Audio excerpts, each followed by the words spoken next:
Thank you. We are on live.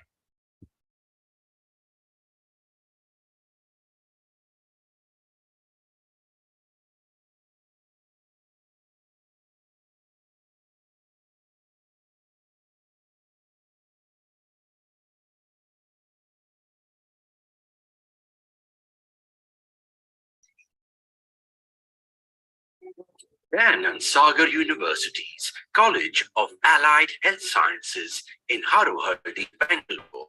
We're changing the game in medical diagnostics and treatment. Our innovative program combines theoretical knowledge with hands-on clinical training at our 300-bed tertiary care hospital, soon to expand to 1,350 beds in 3 years. Our cutting-edge infrastructure includes an advanced skill lab and simulation center to prepare you for global healthcare challenges.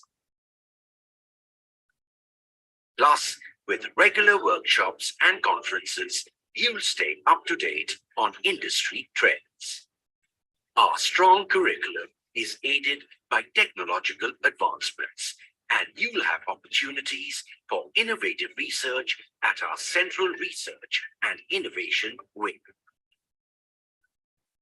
Gain real-life experience with 1 year of industrial exposure. Experience academic excellence in a global environment at Daya and Sagar University. Live the dream.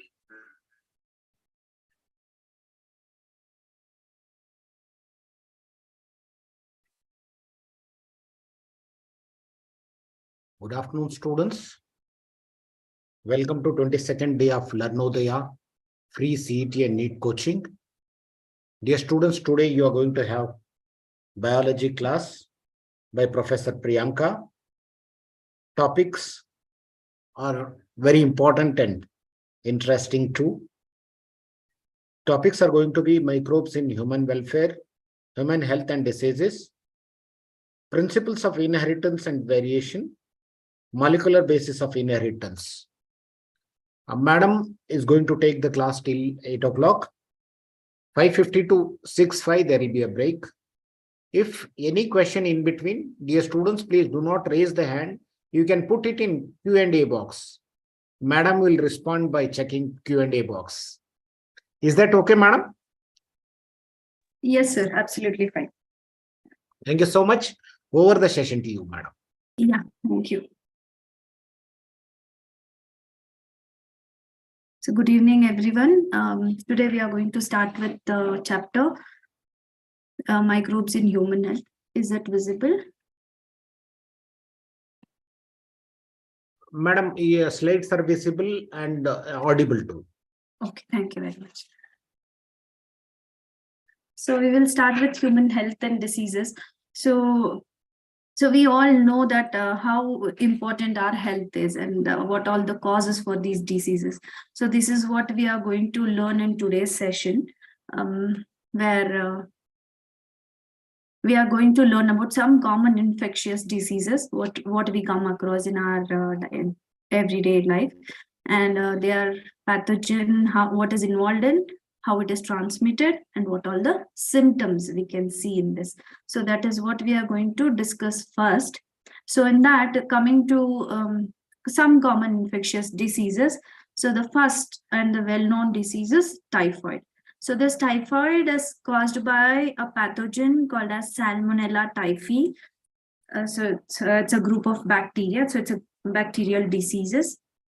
So it comes under bacterial diseases. So how it is transmitted? It is transmitted by food and water, and that is contaminated food and water, which goes into the small intestine, and there the infection starts. Once the bacteria reaches the small intestine, so what all the symptoms you can see, that is, first is a high fever, followed by the weakness, as the infection is caused in the small intestine.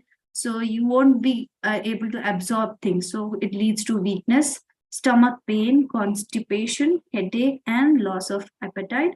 And if the things goes worse, if the infection is very worse, it leads to intestinal perforation.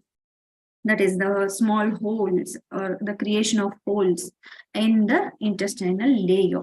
So this is what is the symptoms of the disease typhoid, right? So we have a treatment for this, or how it can be checked, or how it is tested. So the one very famous test is Vidal test. So that is done so that we can confirm the presence of the typhoid. Once the presence is there, or once the typhoid is positive, so respective treatment will be given. So the second, this is what we are going to see, is pneumonia. So it is caused by Streptococcus pneumonia or Haemophilus influenza. This is also a group of bacterium, and how it transmits from one person to another by inhaling the droplets from the patients or from the contaminated objects. If you touch or if you inhale the droplets of the patients, you will get to go with this infection. So what are the symptoms related to this? The first thing is this bacterium, they affect the respiratory system. So there will be some respiratory problems involved. So as and when it infects the lungs or the upper respiratory tract, it leads to fever, chills, cough and headache.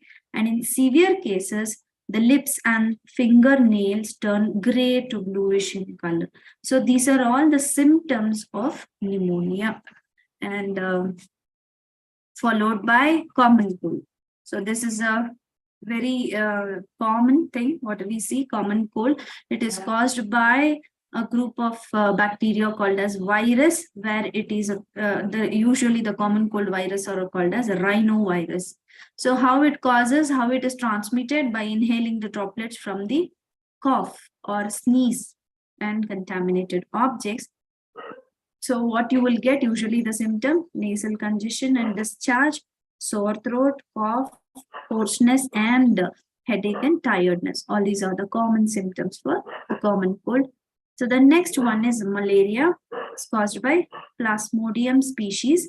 It can be Plasmodium vivax, Plasmodium malariae, and Plasmodium falciparum. Any of this can cause malaria.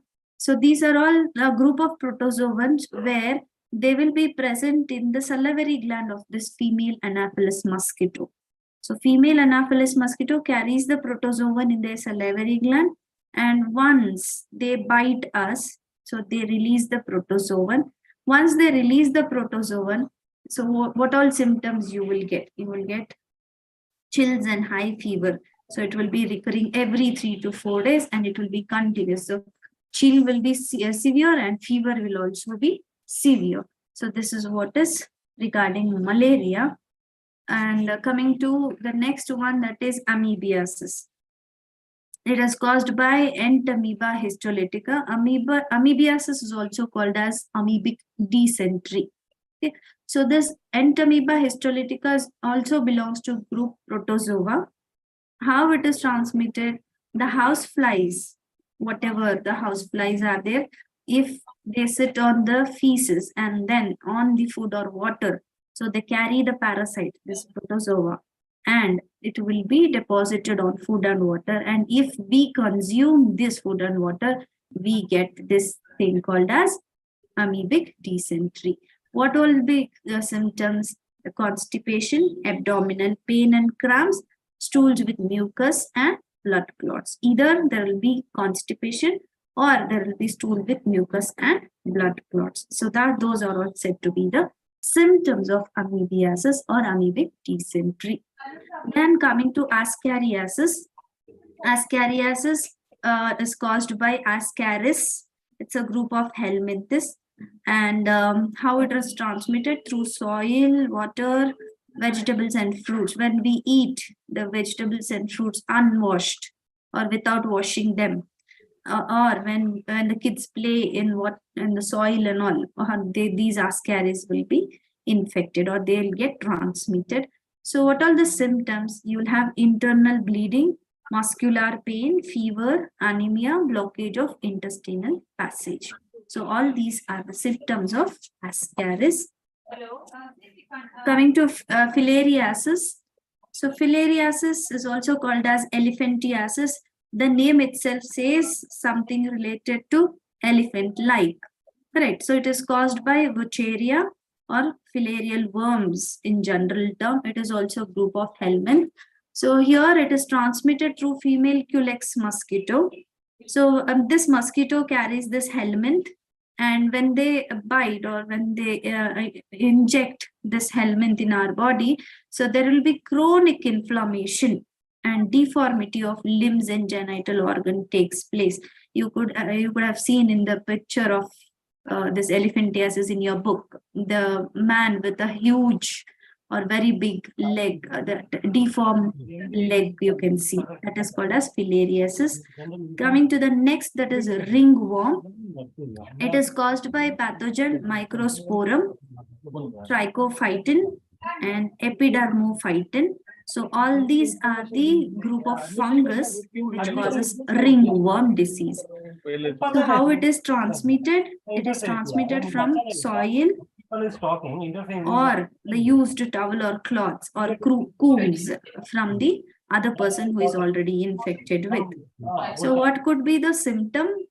Dry, scaly lesions on the skin, nails and scalp, etc. And there will be lot of itching.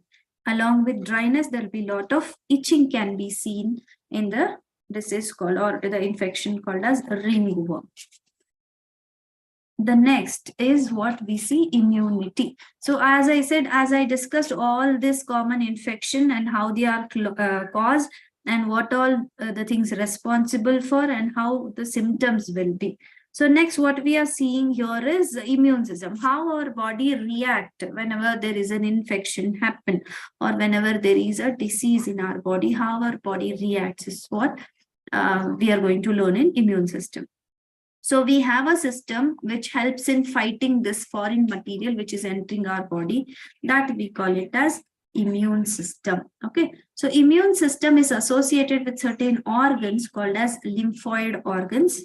So these lymphoid organs, their origin, maturation, and proliferation of this lymphocyte occurs in this. So lymphocytes are the cells which are involved in the, or which gets matured in the lymphoid organ.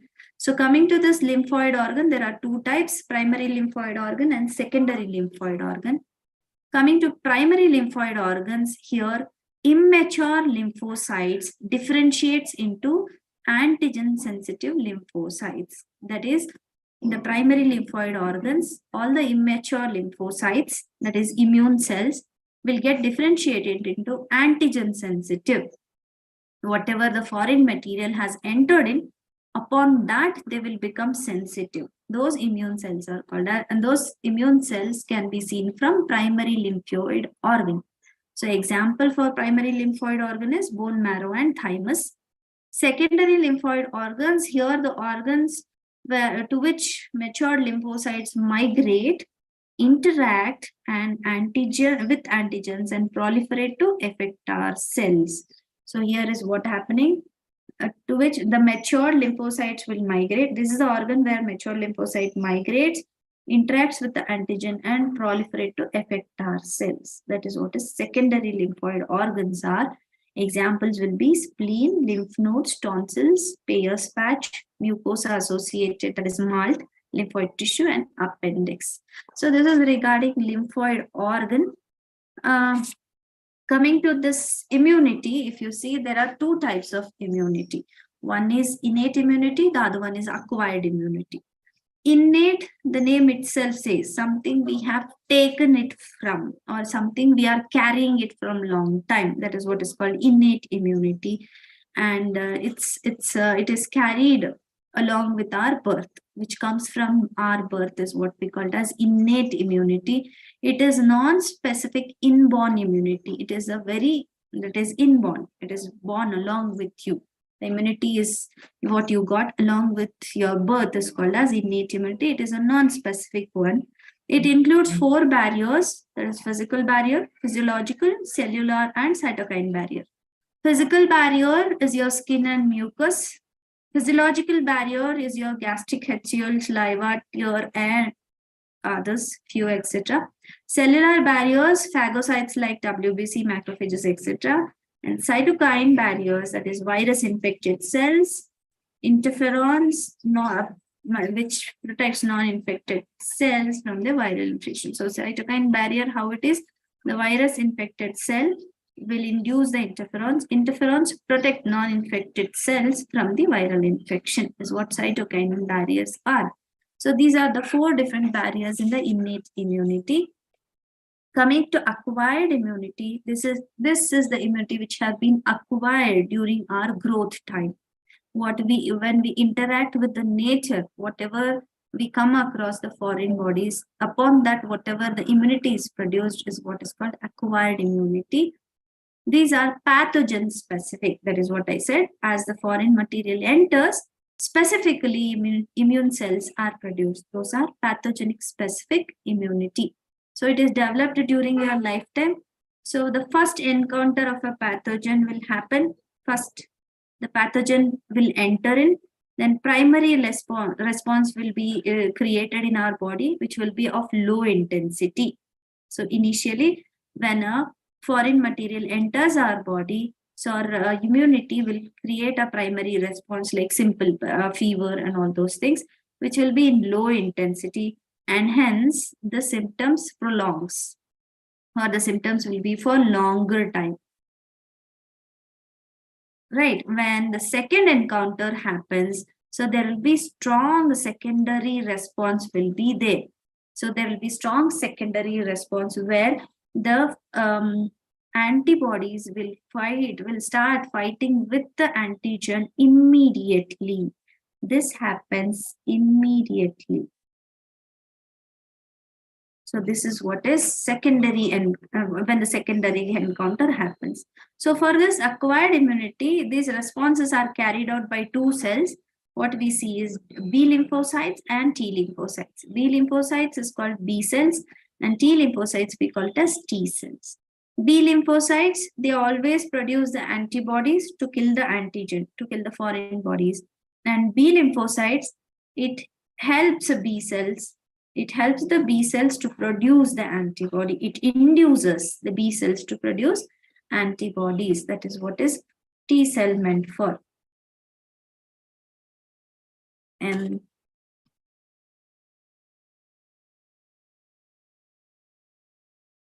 coming to the types of acquired immunity. So we have 2 types of acquired immune responses. One is humoral response and another one is cell-mediated response. Humoral response is also called as antibody-mediated response, means because of the production of antibody, whatever the response is shown, it is called as humoral immune response. And cell-mediated immune response, here the cell will be involved, that is mediated by T lymphocytes. Okay, that is T cells. So if the T cells are involved in the production of antibodies, then it is called cell-mediated immune response. Coming to types of this acquired immunity, we have different types of acquired immunity. One is active acquired immunity, the other one is passive acquired immunity. Active acquired immunity, here antibodies are produced in the host body. It is developed during natural infection. Here what is happening in active immunity, antibodies are produced in the host body itself. The pathogen has entered the body and the body has produced the antibodies here, developed during natural infection. Whatever the immunity has happened, it is by the natural infection or by injecting the microbes during immunization. So whatever the vaccines you get, whatever the immunization shots you get, due to which our body responds and creates the immunity, that is called as active immunity. The passive immunity, here ready-made antibodies are given to your body. When your body is unable to produce the antibodies, so antibodies will be injected. Okay, whatever the infection you have got, to that there will be ready-made antibodies given, that is said to be passive immunity. So one best example for this is fetus gets their antibody from the mother through placenta. Right? Fetus cannot produce any antibodies. They will be given by the mother through placenta. That is one best example for passive immunity. And infants get antibodies in the colostrum, that is IgA. I'll tell you what is IgA further. So infants get antibodies in the colostrum, that is also a kind of passive immunity. So the next one is, apart from these, there are other things which are involved in immune system, but that one part is allergies. Allergy is one kind of response shown by the immune system. So that is exaggerated response of immune system to some antigen present in the environment. We call it as allergy.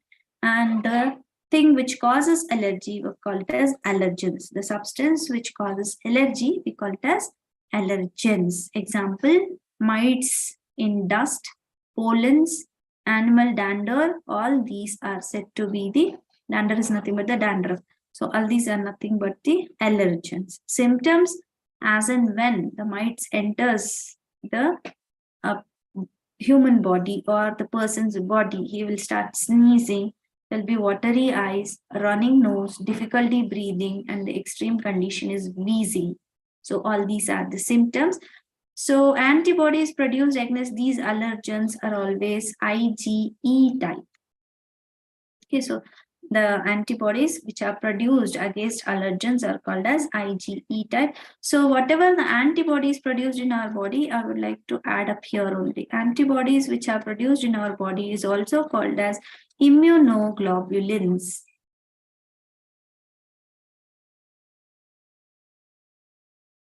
So immunoglobulins are of 5 types: IgG, then IgA, IgE, and IG, IG, and yeah, what else is there? IgG, IgA, IgE. Anybody further knows?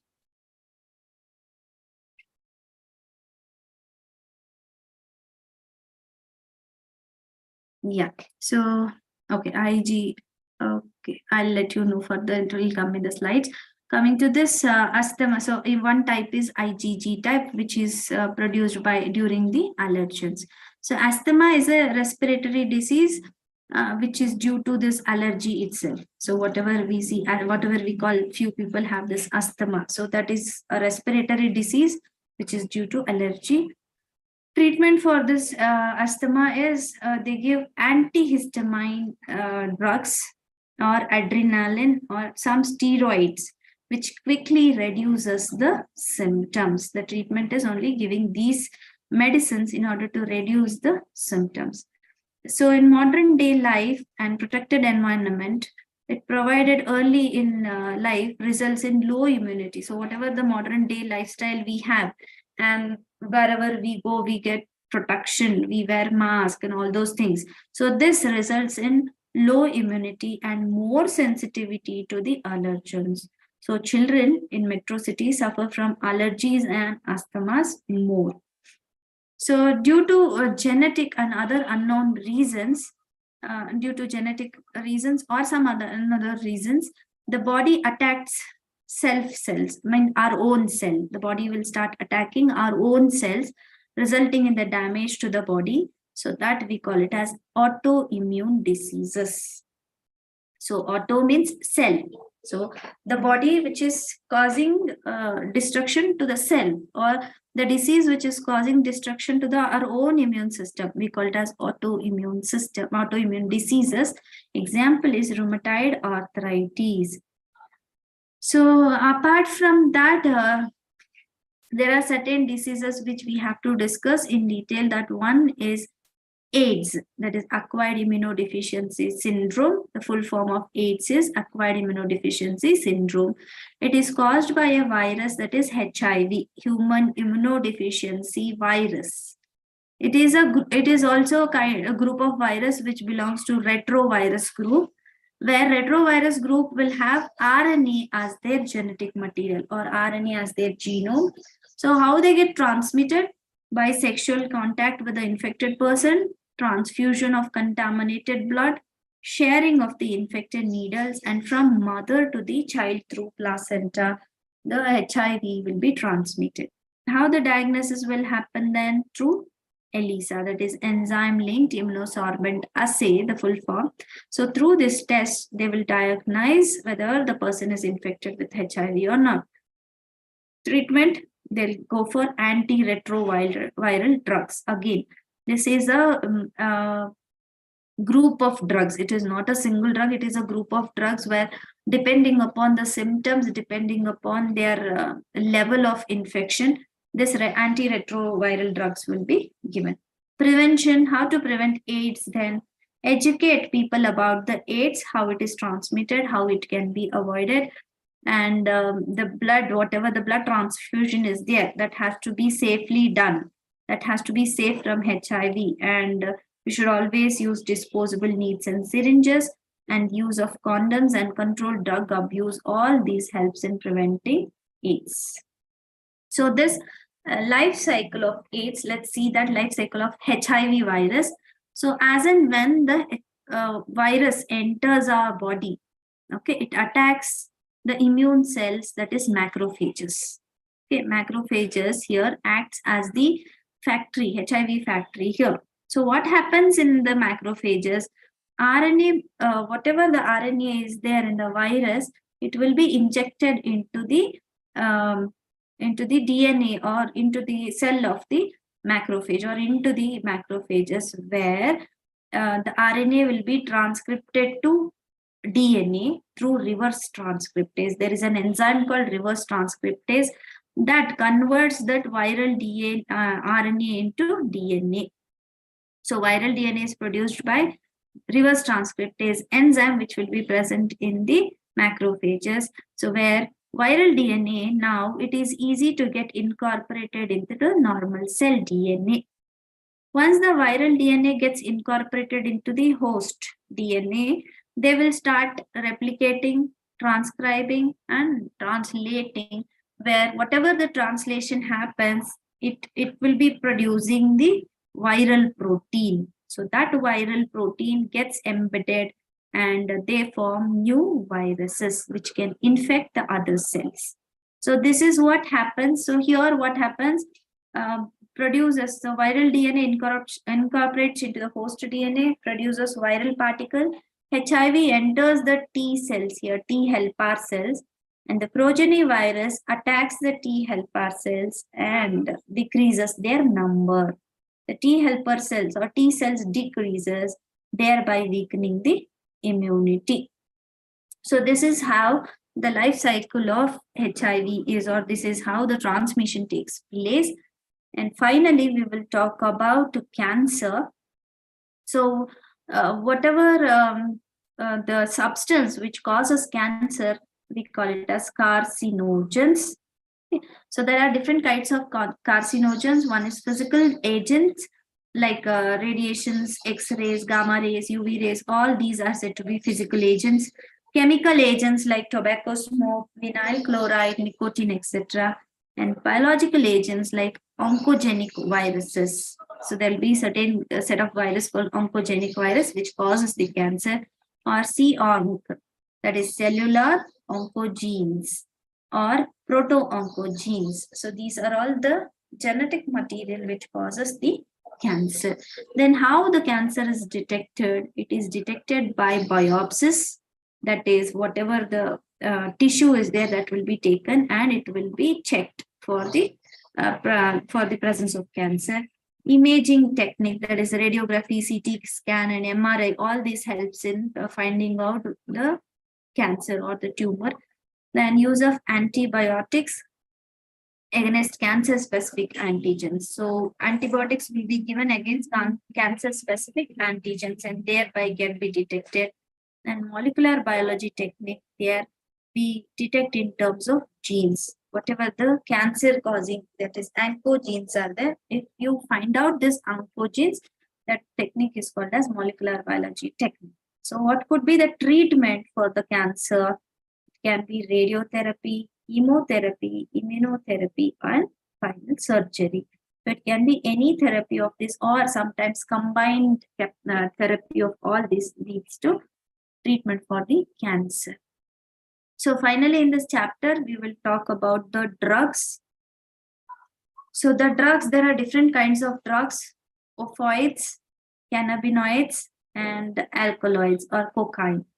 Right. Opioids example is morphine, heroin, and brown sugar, where morphine is extracted from the latex of Papaver somniferum, that is a poppy plant. It is a very sedative and it is used as a painkiller as well during the surgeries. And one more example is heroin. Heroin is also kind of opioids. So it is obtained by acetylation of morphine. Whatever morphine is there, acetyl group, if it is added, it becomes heroin. It is a depressant. It acts as a depressant. And coming to cannabinoids is obtained from cannabis sativa. That's a hemp plant in general language.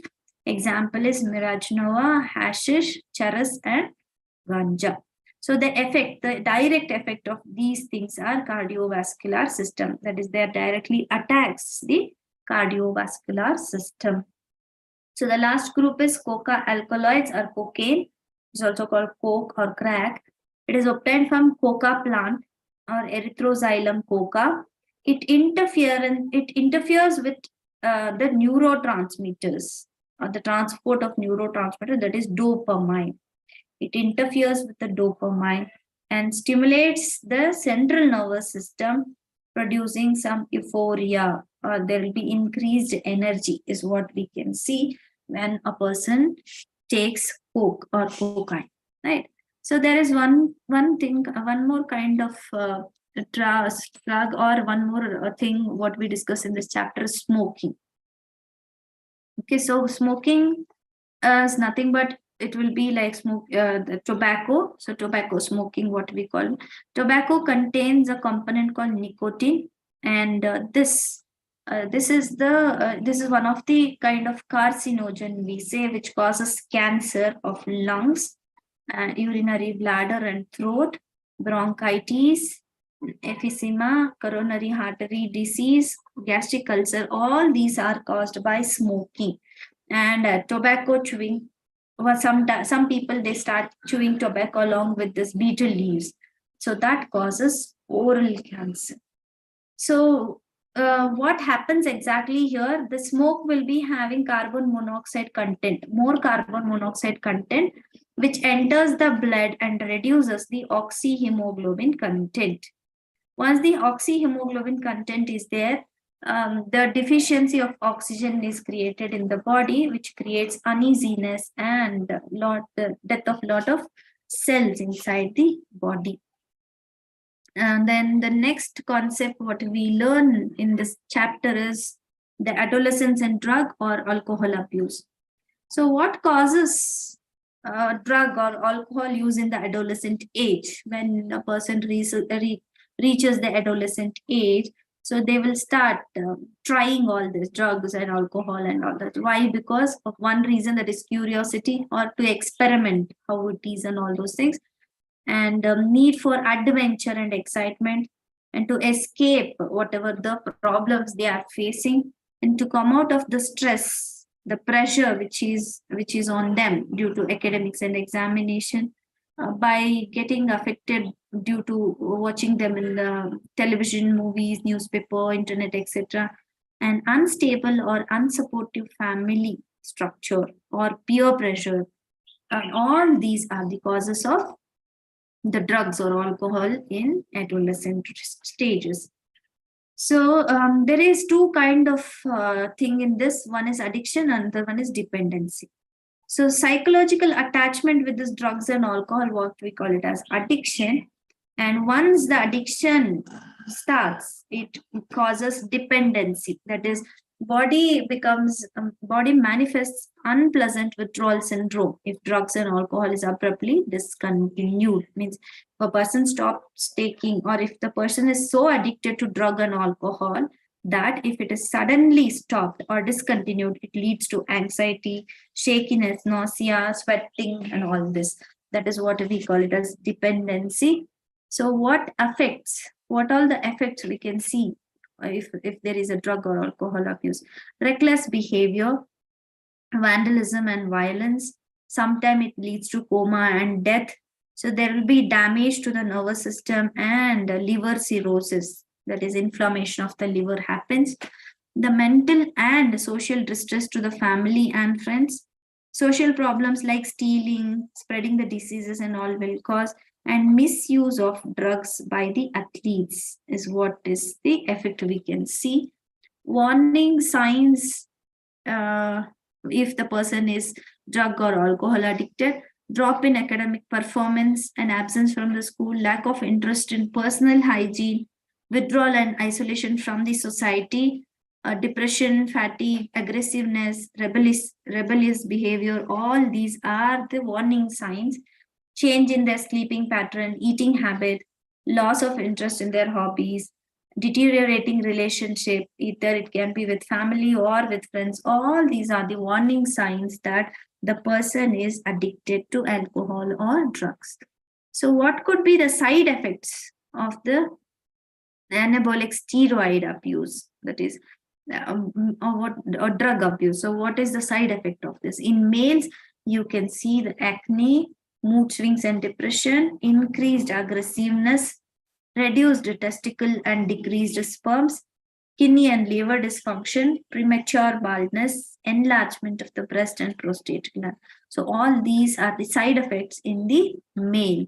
And in the female, masculinization, mood swings and depression, increased aggressiveness, excessive hair growth, abnormal menstrual cycle, deepening of the voice, and enlargement of the clitoris. So all these are the side effects of drug or alcohol abuse. So how can we prevent it? So avoid coming on into undue peer pressure. So whatever, if the person, if your friends pressurizes you to try it, you should avoid the situation. We should get or we should give educational counseling and seek help from parents or friends when you are addicted to this, looking for dangerous sign and professional or medical help to be taken. So this is regarding the chapter. So now we are going to start with the question answers regarding this chapter or included in this chapter. So first one is the toxic substance hemazoin related to high fever and chill is released during which of the following disease? The dengue, diphtheria, malaria, and pneumonia. What could be the answer here?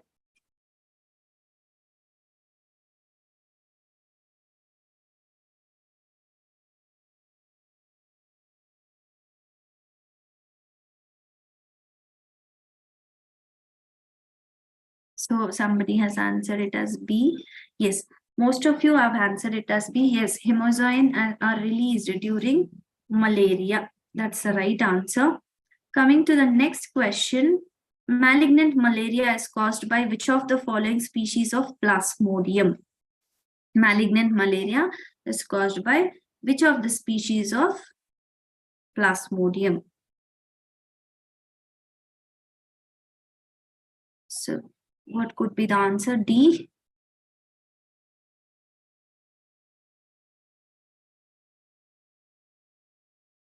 So most of you are telling D, Apurva is telling A.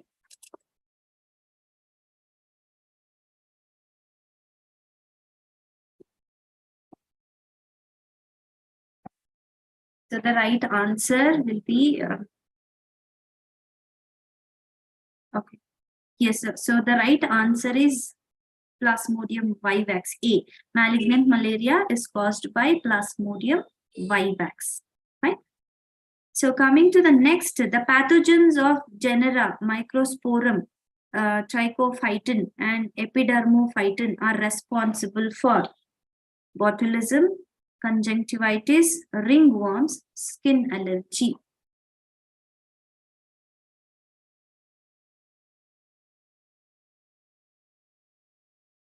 So C.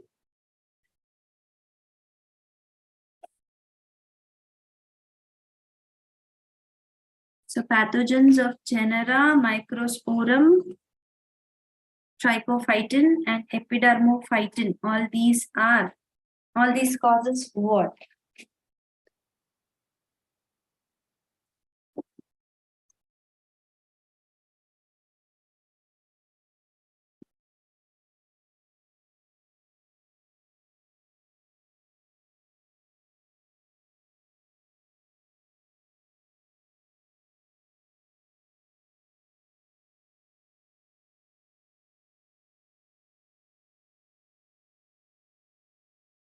So the answer, what I see here. So the answer will be all these causes. Most of you have written C. The pathogens of genera causes what? These are all fungal diseases. Okay, so microspore, these are all causes fungal diseases here. These are all the pathogens of fungal disease. So they all causes, or they all belong to this C, that is ringworm. They all causes ringworm. So whoever has given the answer C is right. And then coming to fourth one, amoebiasis. So fourth one, amoebiasis is caused by what?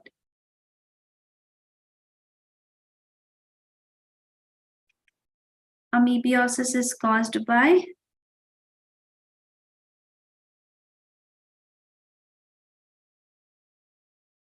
yes. So right. Fine, I'm getting the right answers. Yes, D, Entamoeba histolytica. That is, amoebiasis is caused by Entamoeba histolytica is the right answer. So coming to the fifth question. In which of the following disease there is always a time lag between the infection and appearance of the symptoms of that particular disease? Means there is a time there, it will take lot of time after infection to show the symptom. Which disease is that which shows a lot of time gap between their infection and the appearance of the symptoms?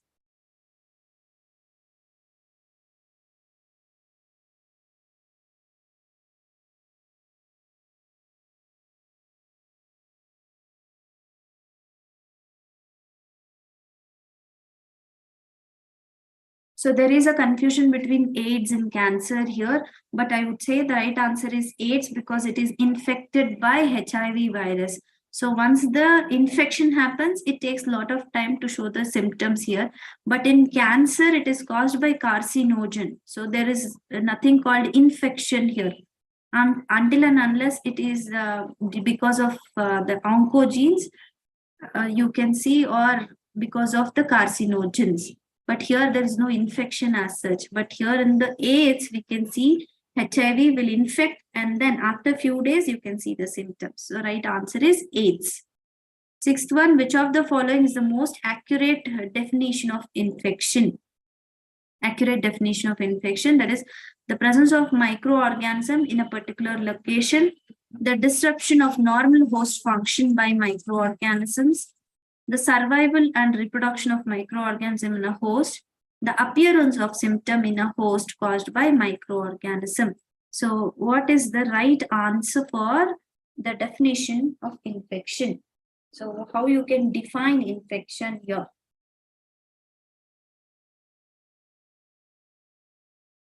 So what is the answer? Few have given as D, few have given B, D, B.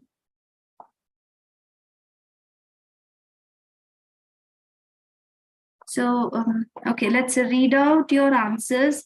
So just see the options first. The presence of microorganism in a particular location is said as infection, or the disruption of normal host function by microorganism, or the survival and reproduction of microorganism in a host, or the appearance of symptoms in a host caused by virus. So the right answer here is the disruption of normal host function by microorganism. So that could be the B will be the right answer. The most accurate definition of infection is B. Right. So the next one, seventh one, antigens are present inside the nucleus, on the cell surface, inside the cytoplasm, or on the nuclear membrane. So what could be the answer? Where will be this antigens present?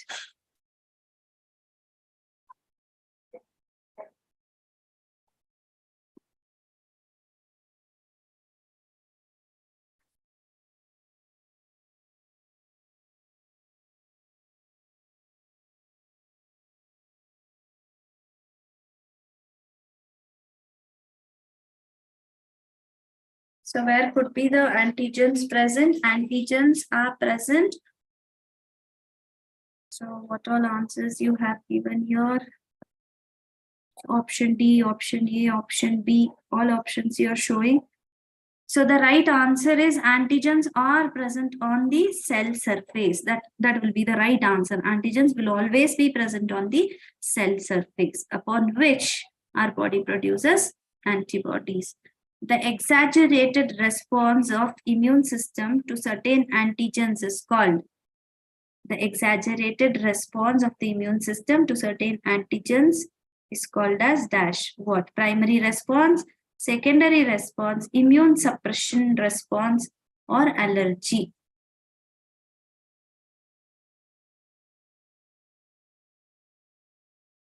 Yes, correct. The right answer will be allergy. Yes, allergy is the right answer. So whoever has given the answer right, D is the right answer. When body cannot differentiate between its own and foreign matter, it is referred to as passive immunity. When a body cannot differentiate between its own and foreign matter, it is referred as passive immunity, active immunity, autoimmunity, immunodeficiency. So the ninth question, we are talking about ninth question. When a body cannot differentiate between its own and foreign matter, the body here fails to recognize the foreign matter here. It takes the foreign matter as well as our own cell in the same way. What it is referred as?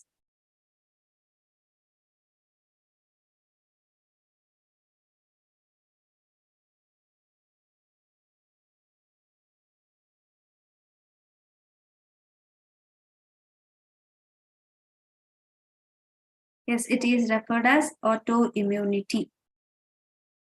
That's the right answer, autoimmunity. So we will go with the next one. The passive immunity is defined as what?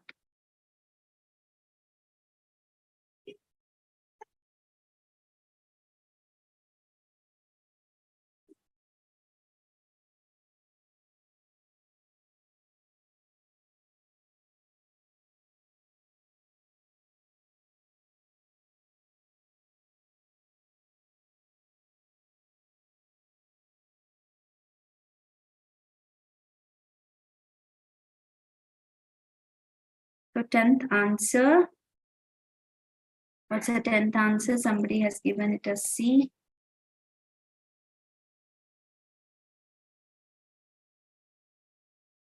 So passive immunity is nothing but the immunity which is acquired through first exposure of the disease or the infection. Whenever the infection happens at the first time, whatever the immunity you get, that is said to be the acquired passive immunity. So hepatitis B and AIDS are caused by retrovirus, transmitted through sexual contact. Congenital diseases are transmitted through infected blood. What could be the answer for the 11th one?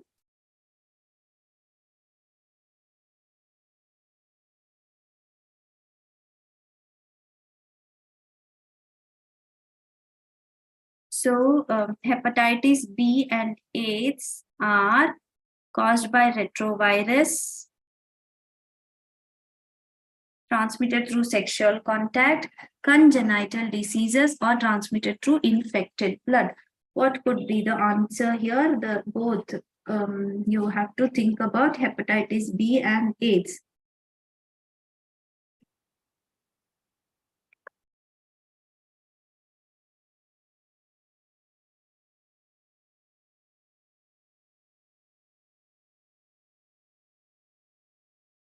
So anyone answer? So it is D, correct? Lavanya has given the right answer. Yes, transmitted through infected blood. Both hepatitis B and AIDS are the diseases caused through transmitted through infected blood. TB is cured by, TB is tuberculosis, is cured by rhizophulvin, rifampin, ubiquinone, usitol. So what could be the right answer? How TB is cured? That is tuberculosis is cured.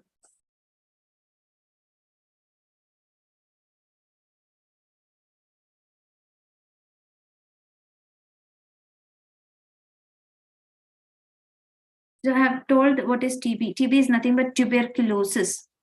Tuberculosis is caused by salmonella. Tuberculosis is an it's a bacterial disease. Tuberculosis is a bacterial disease. Bacillus tuberculi is the bacteria which causes this. So what could be the treatment given, or what is given to cure this tuberculosis? Yes, somebody has given the answer. It is rifampin. Rifampin is an antibacterial drug, antibacterial medicine given to cure tuberculosis. LSD is obtained from. LSD is lysergic acid diethylamide. So I hope you know that LSD is lysergic acid dimethylamide, is obtained from what? Is it cannabis sativus, erythroxylon coca, Calviceps purpurae, and Papaver somnifera. So from where this is obtained, LSD? So LSD is a kind of hallucinogen. It's a kind of drug which is a hallucinogen, and it's extracted from a fungus, ergot fungus. So what could be the answer? It is obtained from. Sushmita has given the right answer, that is Claviceps purpurae is a kind of fungus from where this LSD is obtained from. It is where from LSD is obtained. Okay. Cirrhosis of liver is caused by, that is inflammation. Cirrhosis of liver is caused by what? Cocaine, LSD, alcohol, morphine.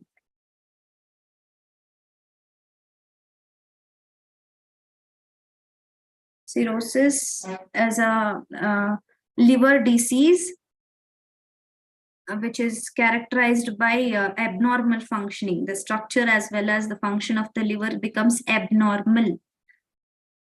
So how it is caused? Yes, you're all right. The answer is alcohol. So alcohol is the right answer. Alcohol, due to consumption of more alcohol, it leads to whatever the chemical present in the alcohol, it leads to liver toxicity, and which causes abnormal functioning of this liver. What we call it as liver cirrhosis. What is true about T lymphocytes in mammals? What is true about T lymphocytes in mammals? These are produced in thyroid. These originates in the lymphoid tissues. They scavenge damaged cells and cellular debris. There are three main types of T lymphocyte: cytotoxic T lymphocyte, helper T cells, and suppressor T cells. What is true about T lymphocyte is the question. So you have to tell what is the right answer for this.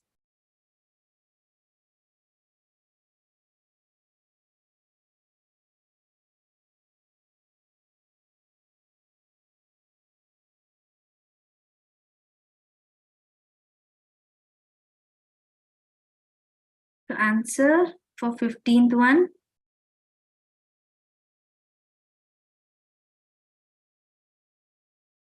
B, they originate in lymphoid tissue.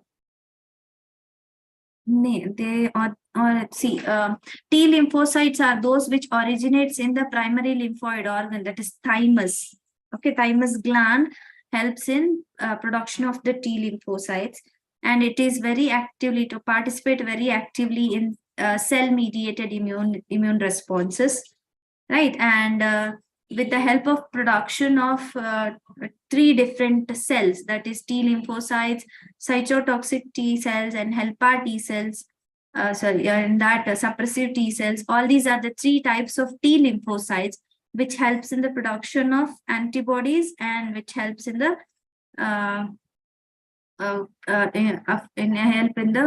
fighting against the infection or fighting against the damaged cells or suppressing the foreign cells or the antigen cells. So all these are done by these T lymphocytes. So the right answer would be D. There are three main types of T lymphocytes. That is cytotoxic T lymphocytes, which kills cancerous cells basically. Helper T cells, that helps the B cells to fight the infection, and suppressor T cells.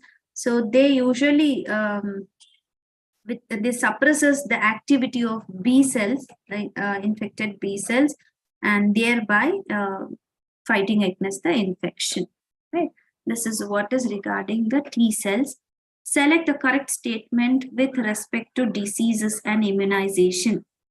You have to select the correct statement regarding the disease and immunization.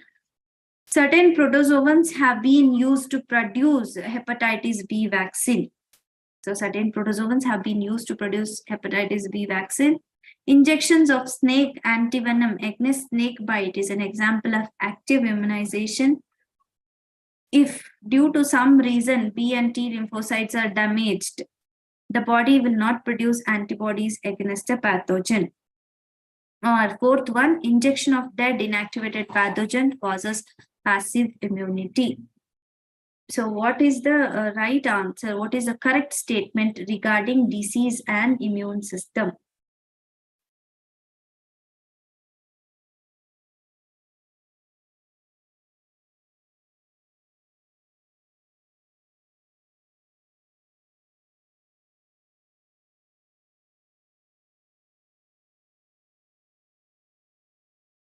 What could be the answer for this? 16th one, few have told D, few have told C.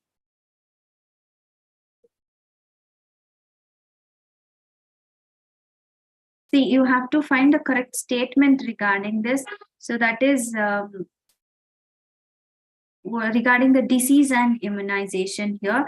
So I would say C will be the right answer. Whoever has given C, that is the right answer. That is due to some reason, if B and T lymphocytes are damaged, the body will not be able to produce antibodies against any pathogen.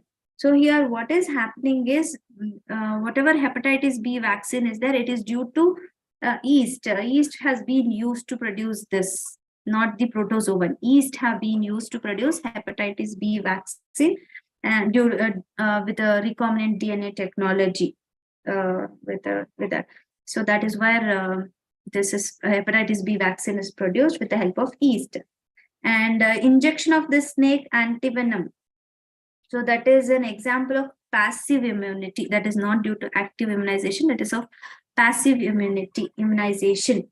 And injection of dead and inactivated pathogen is active immunization. Is not passive. So the correct statement is this thing, that if due to some reason B and T lymphocytes are damaged, the body will not produce antibodies against the pathogen. That is the right answer. Then 17th one, which of the following statement is incorrect? The wrong statement you have to find out. Rheumatoid arthritis is an autoimmune disease. And the use of drug like antihistamine, adrenaline, and steroids quickly reduces the symptoms of bacterial infection. Several genes called cellular oncogenes have been identified in normal cells, which when activated under certain conditions could lead to oncogenic transformation of cells. Last one is the vaccine also generates memory B and T cells that recognizes the pathogen quickly on subsequent exposure and overwhelm the invaders with a massive production of antibody. So among four, you have to find out which is the incorrect statement.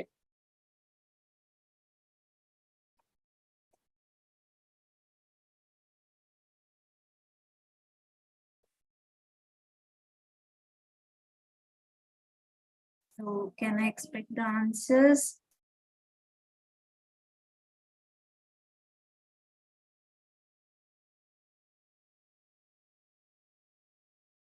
Yes, Sneha, some anonymous has given B, Harsha D, and one more has said as D. No.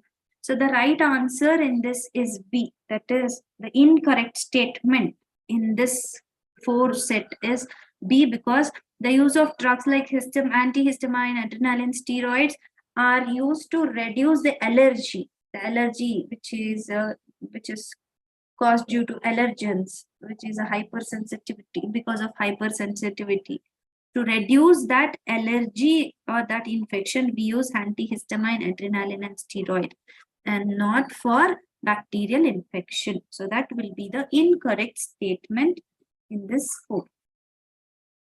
18th question, which of the following pairs is not correctly matched? Which is not correctly matched here? So you have to tell which is not correctly matched.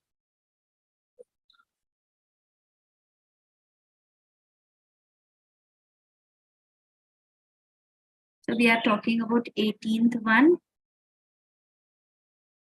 Which of the following pairs is not correctly matched?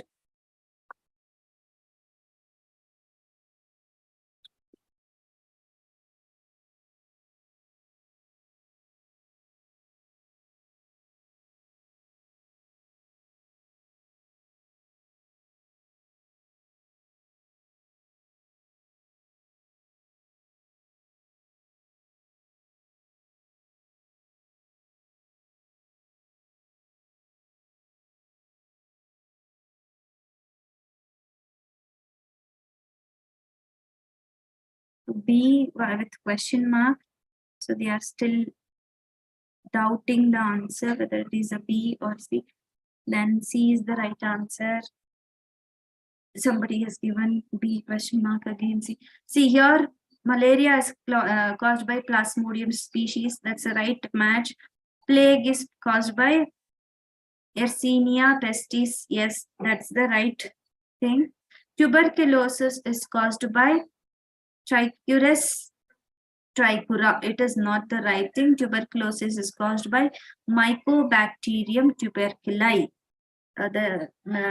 Mycobacterium tuberculosis is the bacteria which causes tuberculosis, and sleeping sickness is caused by Trypanosoma gambians, not the sickness. Sleeping sickness is caused by Trypanosoma gambians. So this is what is also malaria, Plasmodium, right? Plague, Yersinia pestis is right. Sleeping sickness, Trypanosoma gambians is right. Only the wrong or mismatched pair is tuberculosis with Trichuris tricura. It is Mycobacterium tuberculi should be there. So the right answer is C. 19th question, you have to match column 1 with column 2 and find out the right answer.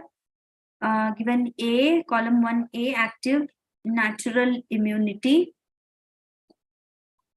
So active natural immunity, the first line of defense. So all these words have come here. And the passive natural immunity. And then second line of defense. Okay, so all these words should come here. So you have to match this with the column 2. Active natural immunity, what could be the answer? First line of defense, passive natural immunity, second line of defense. So what could be the answer for this?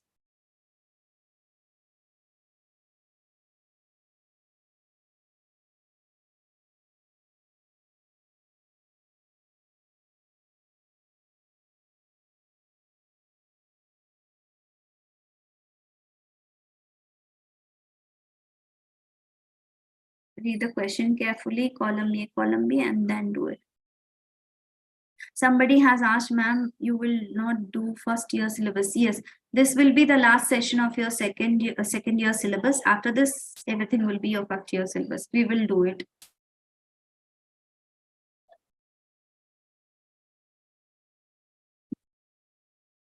So, what could be the answer here?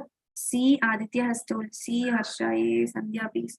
Right. So Aditya, the right answer is C. Yes, you're right.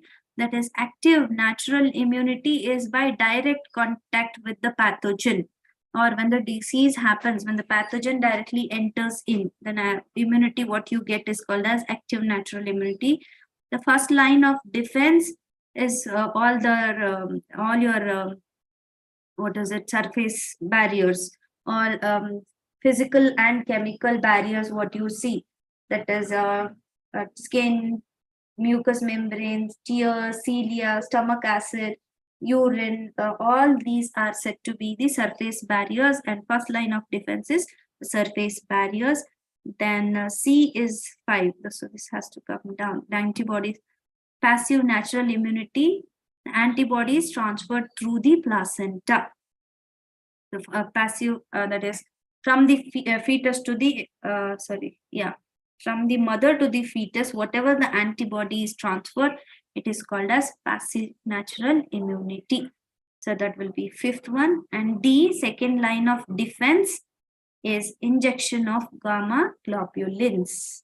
So whatever we are giving the artificial immunoglobulins, what we call it as second line of defense. So this is what is the correct match, C. So 20th one, which of the following option is right? You have to match it again. The disease, the causative agent, and the mode of infection. You have to check which one is right. Elephantiasis, the causative organism is Ocheria bancrofti. Mode of infection with infected water and food. Malaria caused by Plasmodium vivax by bite of male mosquito Anopheles, that is Anopheles mosquito. Typhoid, Salmonella typhi with inspired air, that is the air which is taken in. Pneumonia, Streptococcus pneumoniae, droplet infection. So what will be the correct match among these three?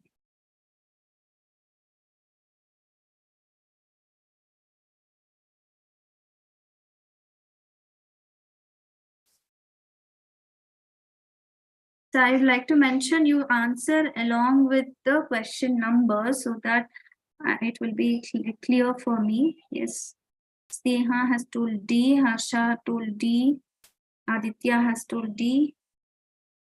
Right? So your answer is D, right answer. That is pneumonia caused by Streptococcus pneumoniae, that is due to droplet infection.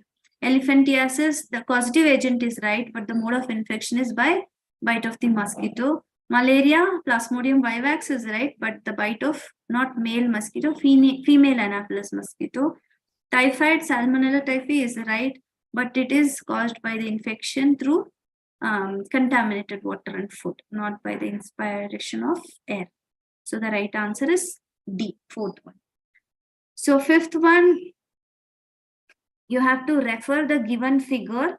So where the mode of action of AIDS, that is HIV virus, is given, and there is given some parts to be labeled, that is A, B, C, and D. What all these four in the picture given? So find the options given and then you have to answer it.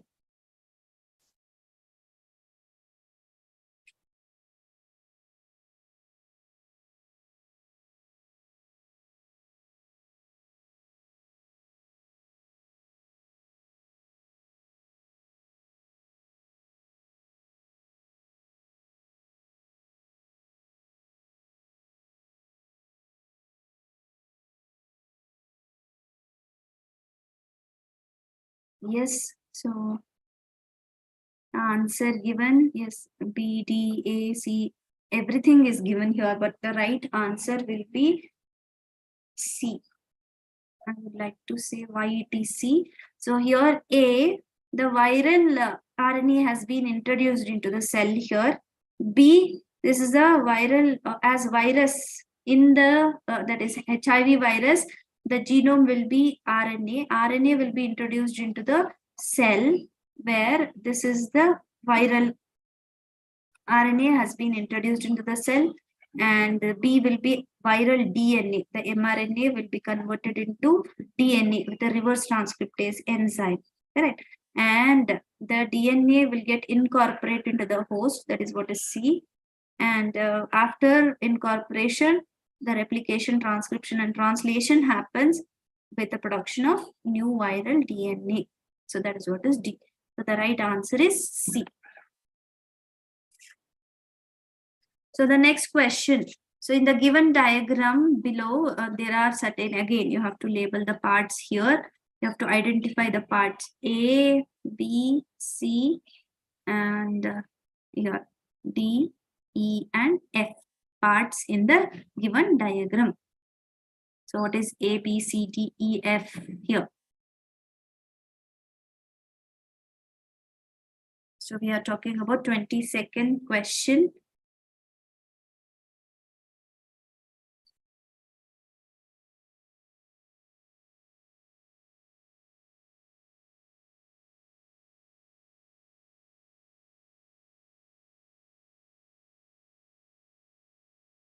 The answer for 22nd question.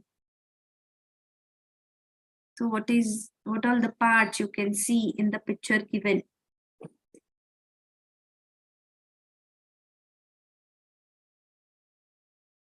So let me come to the answer. Right answer is A. That is, A part is the antigen binding site. B is the variable region. So you can see there's a, here is the B. This is the variable region. And C is the constant region. So it varies. This variable region varies according to the antibodies or antigens present. Okay, so whatever the antigen is present, based upon this, it goes on variation. So hence it is called variable region. This is the constant region, and this, where is this is the light chain. This is a heavy chain, and this will be disulfide bonds between the two heavy chains, right? So this is a polypeptide heavy chain, and the disulfide bonds between the two heavy chains, right? So this is regarding the different parts of the antibody, right? And coming to 23rd question, a person suffering from a disease caused by Plasmodium experiences recurring chill and fever at the time when the sporozoites released from RBC are being rapidly killed and broken down inside the spleen. The tropozoites reach maximum growth and give out certain toxins. The parasite, after its rapid multiplication inside RBCs, rupture them, releasing the stage to enter fresh RBC. The microgametocytes and megagametocytes are being destroyed by WBC. So, what is caused by Plasmodium? I think you know very well. Plasmodium causes malaria, and during malaria, what all the stages, or which stage, in what stage the person suffers severe recurring chills and fever is what is the question.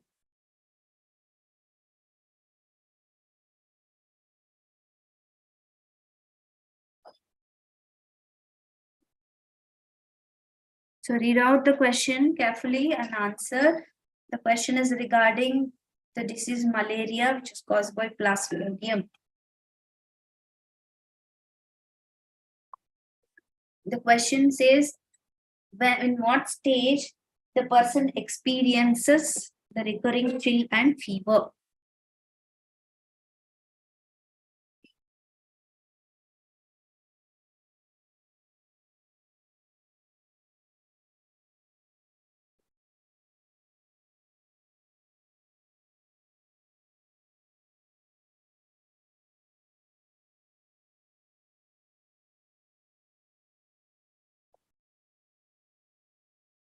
With the answers, yes, C is the right answer, right? Whenever the infection happens, it infects the liver cell. The parasite initially multiplies within the liver cells and then attacks the red blood cells. So where in the red blood cells, after the infection in the red blood cell ruptures, releasing a chemical called as hemozoin. So in that stage, whenever the RBC is ruptured and hemozoin is released, that's the time where the person experiences severe chill and fever. That is recurring chill and fever. So the right answer is 23rd, right? C. So we will go for 24th. The main reason why antibodies could not solve all the problems of bacteria-mediated diseases is what's the main reason why antibodies will not solve all the problems of bacteria-mediated disease? Is development of mutant strain resistant to antibodies, inactivation of antibodies by bacterial enzyme, decreased efficiency of human system, insensitivity of individual following prolonged exposure of antibodies.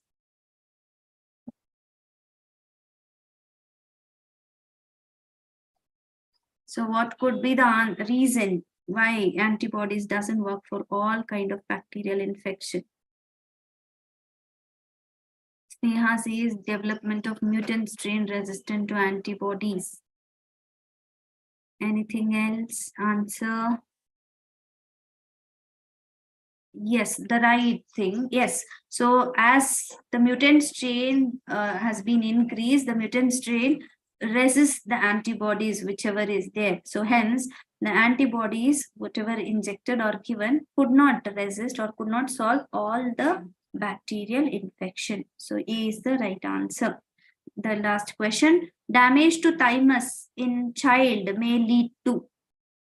If a child is having a damaged thymus, what it leads to? Reduction in hemoglobin content of the blood, reduction in stem cell production, loss of antibody mediated immunity, loss of cell mediated immunity. So what could be the answer?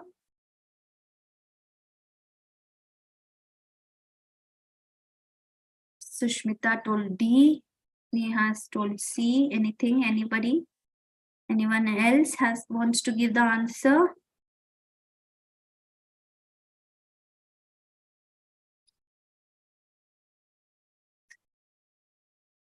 So yes, Shushmita has given the right answer. So damage to thymus in a cell may lead to loss of cell-mediated immunity because thymus is the lymphoid organ which produces the T cells. Right. So if T cells are responsible for cell-mediated immunity. So if there is a damage to the thymus, there is a loss of cell-mediated immunity. Right. So this is regarding the human health and diseases. Thank you. So we will go for the next slide. Next chapter. Okay. So give me a minute for that.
Are you sharing the slide, madam? Yes, sir. We Okay. finished with the chapter. Yeah, I got it. We are going for the second chapter. So. Yeah.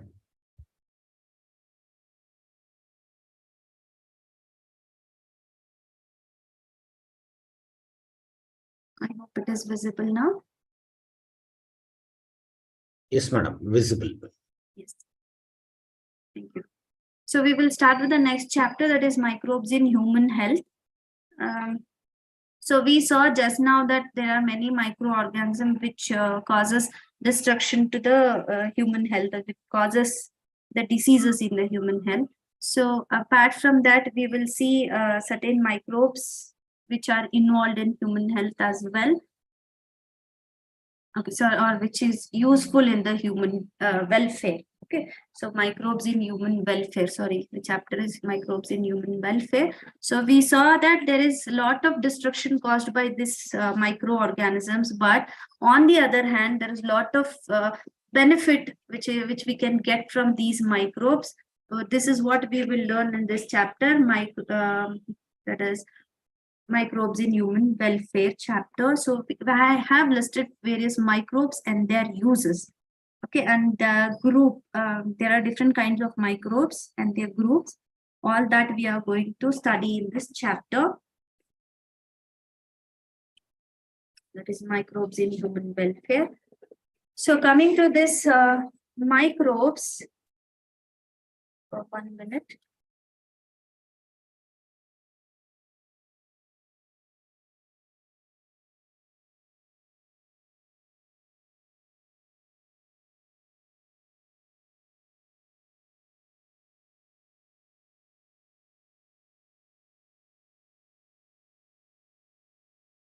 Yes, so microbes, they are involved in household products, and there are many microbes where we can use it in household products.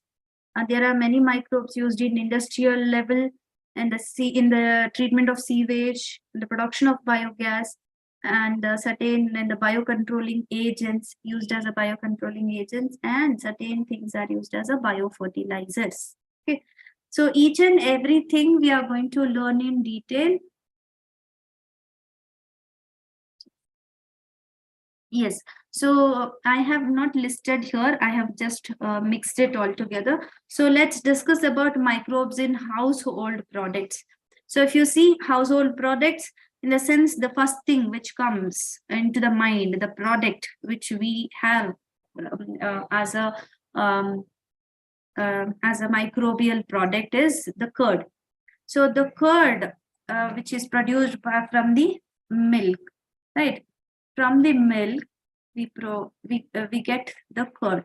The curd is produced by certain bacteria we call it as lab, that is lactobacillus or lactic acid bacteria, which is lactobacillus bacteria that converts the milk into curd. So this lactobacillus bacteria, what happens is they produce the acids which coagulates and digest the milk proteins. This coagulates and digest the milk proteins, thereby curdling the milk or getting sour taste in the milk is due to lactobacillus. And it also helps in increasing vitamin B12 and certain lactobacillus in the household products. We prepare dough, that is either for the preparation of dosa or idli, right, or the bread. All these are prepared with the help of dough. So all these doughs are due to formation or due to the fermentation of certain microbes, where dosa idli due to the fermentation of bacteria. The dough is due to the fermentation of bacteria. Bread, here the fermentation of yeast helps in making the dough, where whatever the sponge-like structure you see in the bread is due to the production of carbon dioxide during the fermentation process. So like this, we have a list where toddy palm is again the fermentation process. Then cheese is fermented by certain set of microbes. Swiss cheese, you can see, Roquefort cheese, all these are nothing but the fermentation product, where Swiss cheese is fermented by, do we have that here? Propionibacteria shermani. Propionibacteria shermani is the one which causes, here it is. Can you see this? Propionibacterium shermani is a bacteria which helps in the fermentation of cheese, or which helps in the formation of Swiss cheese. And Roquefort cheese is due to the fungus. Okay, Roquefort is due to a fungus which gives a specific flavor to this cheese. So these are all the bacteria. So here you can see, as I told, the lactobacillus. So all these are the bacteria which generally helps in the production of some household products. So coming to industrial products, we have fermented beverages, we have antibiotics, and we have certain acid productions as well. So if you see yeast, yeast is used in the production of this alcohol like wine, whiskey, rum, brandy. All these are the set of alcohols which is produced by specific kind of yeast, what we call it as beaver's yeast. Beaver's yeast helps in the production of alcohol, alcoholic drinks, and antibodies. There are specific antibodies produced by certain set of microbes. So the first antibody to be identified or to be invented is by Alexander Fleming, right? So Alexander Fleming, I'm just checking. Yes, yeah, Alexander Fleming. He was working on a Staphylococcus bacteria. So what he did is the bacteria is grown on a circular plate-like structure, what we call it as Petri plates. He left unattended. So he didn't do anything to the Staphylococcus bacteria while he was working. So on that plate, he could see some patches. So there was no growth in that patches. There was no growth of Staphylococcus in those patches. So when he found out, he checked with these patches and he could see there was some other growth that is called as Penicillium notatum fungi. So this is Penicillium notatum fungi was growing here, and it was inhibiting the growth of Staphylococcus, where it was producing chemical called as penicillin. So that is what is called as the antibiotic. This is the first antibiotic invented by Alexander Fleming.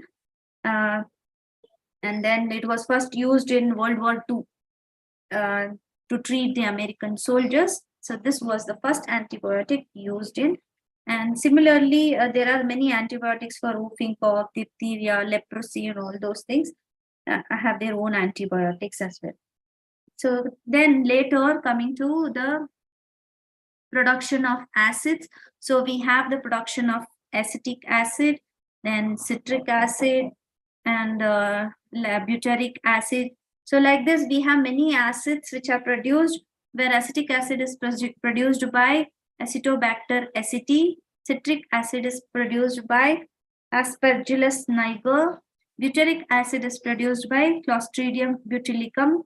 And lactic acid, as you know, produced by Lactobacillus. So like this, we have many acids which helps in the production of which is required in the industrial level.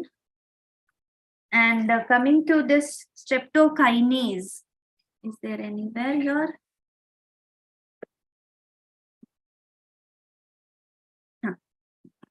So streptokinase,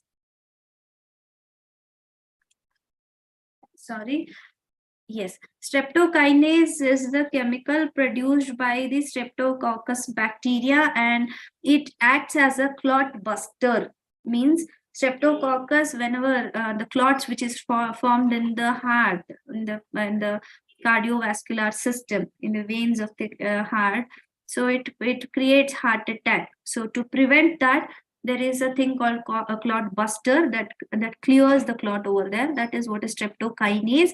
That is produced by a bacteria called as Streptococcus. Then there are other like statins. Statins helps in lowering the blood cholesterol level. And then cyclosporin. Cyclosporin, it is an immunosuppressive agent. That is, whenever there is an organ transplantation happening, so sometimes the body may reject the organ. So in order to avoid that, so this cyclosporin A will be given. Okay, so like this, many kinds of microbes are used in the industrial level. Coming to the last part, that is the sewage treatment. So microbes which are used in the sewage treatment, there are many microbes here, so which will be used here. So what happens in this is sewage, first it will undergo primary treatment.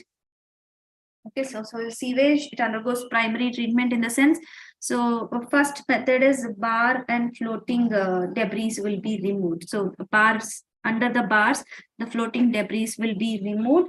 and it will be allowed for filtration and sedimentation tank where the soil and small pebbles will be removed.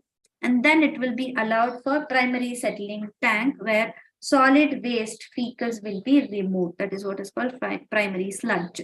Later, until this primary effluent treatment, the treatment is called primary treatment. Then it will be allowed for the aeration tank. In the aeration tank, aerobic microbes will be added.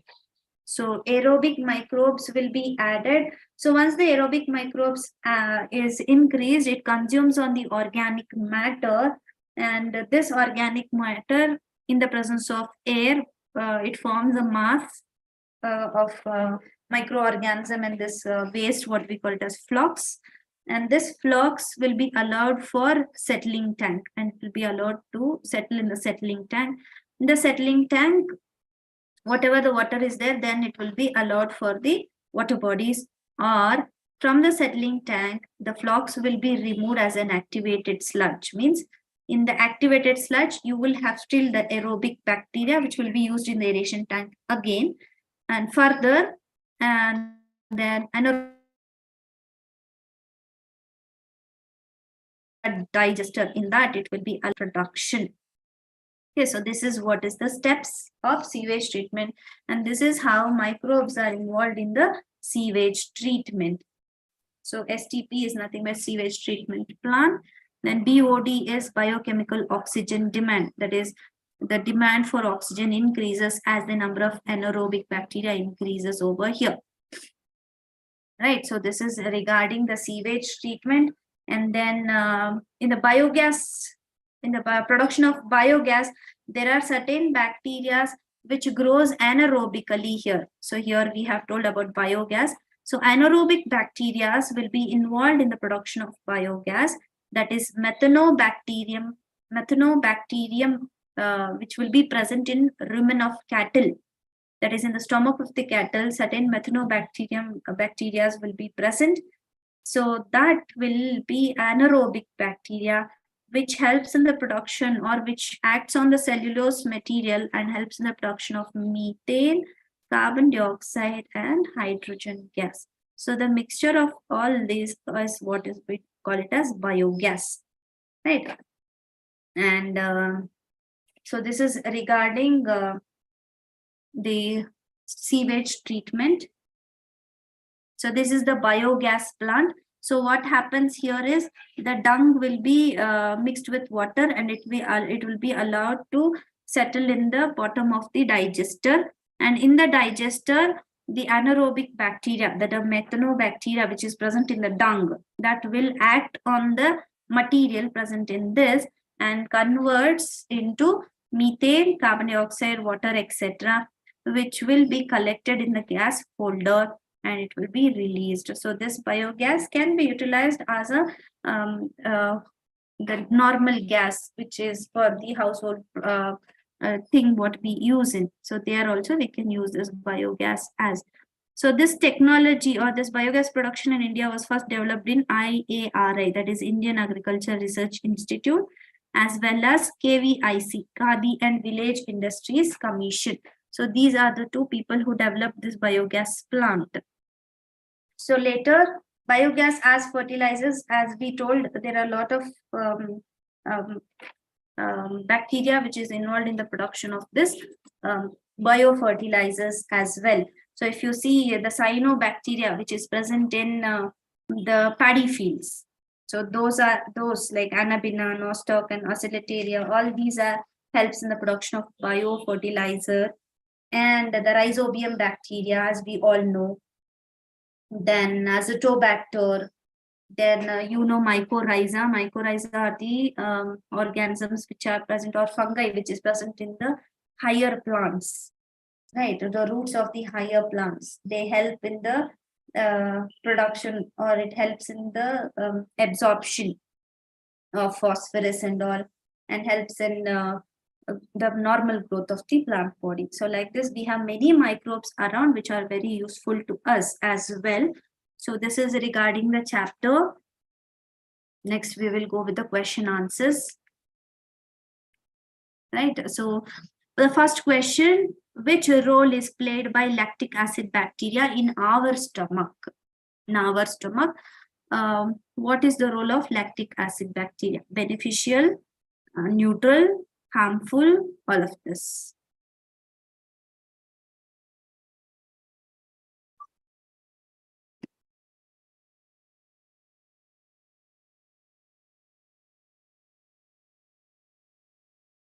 Yes. A, B, A. I think most of you have answered it right. It comes under beneficial role.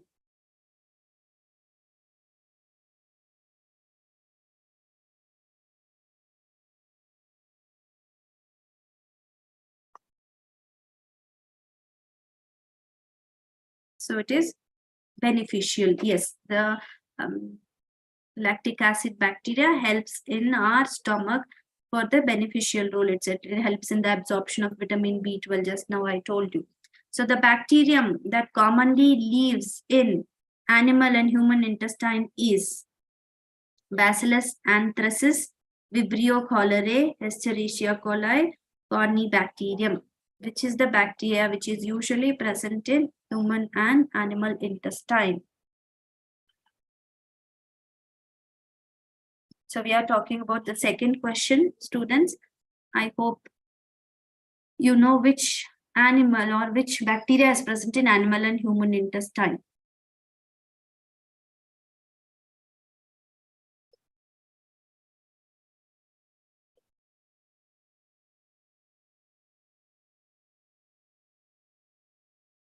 So the answer, I hope, the answer is Escherichia coli. Escherichia coli is a kind of gram-negative bacteria or gram-negative anaerobic bacteria, which will be present in the lower intestine, lower part of the intestine of all the warm-blooded organism. You can see Escherichia coli in the lower part of the intestine. Right. So answer will be C, Escherichia coli. Saccharomyces cerevisiae is employed in the production of idli, beer, bread, all of this.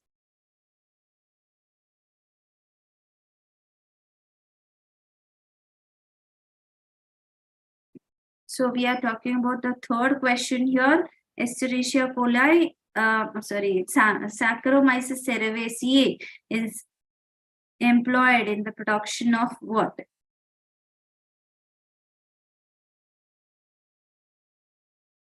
Idli, beer, bread, all of this. Yes, so most of you are right. It is all of this. Which bacterium helps in the production of Swiss cheese? This we had discussed. I hope you know which bacterium helps in the production of Swiss cheese.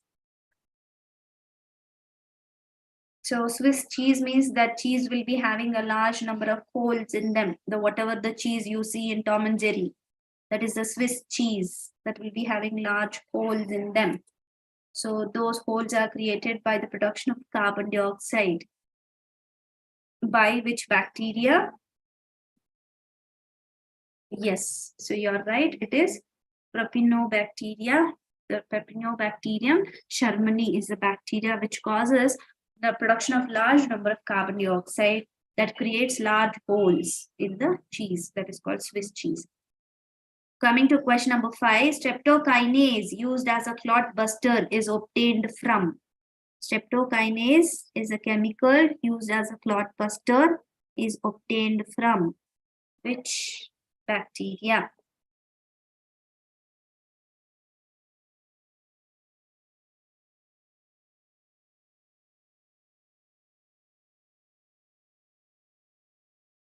Right. Yes, your answer is right. It is fifth one. Streptococcus A is the right answer because Streptococcus, the species produces a chemical called as streptokinase, which is used for the myocardial infarction. The patient who have myocardial infarction, so for them that will be given to clear the clots in the heart veins to prevent heart attack. So hope you got it. So we will go for the next. Statins are obtained from Streptococcus and Mucorjavanicus, Monococcus purpurus, and Clostridium butyricum. Statins are obtained from.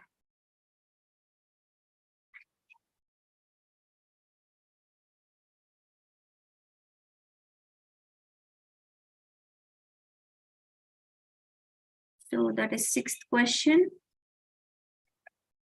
Yes, Monococcus purpurus is the one which produces the chemical called statins, and these are used as the where the statins are used. Just now we discussed. It is used in reducing the cholesterol level in the body, in the human body. It acts as a chemical which controls the cholesterol in our body. So Monococcus purpurus is the right answer. The chemical substance produced by some microbes which can kill or retard the growth of the other microbes are called toddy, lactic acid, antibiotics, ethanol. And a chemical produced by certain microbes can kill or inhibit the growth of the other microbes. They are called as antibodies. Correct. Right. Everyone knows this answer. Very good. Primary sludge is prepared for the preparation of compost, biogas production, preparation of manure, all of this. So here we are talking about eighth question. Primary sludge is used for preparation of compost, preparation of manure, biogas production, all of this. Correct, Rishabh, it is for all of this. Primary sludge will be taken for the preparation of compost, biogas production, preparation of manure. For all this, we need the sludge. Okay, the primary sludge is used here. Methanogenic bacteria are present in anaerobic sludge, rumen of cattle, both A and B, none of this.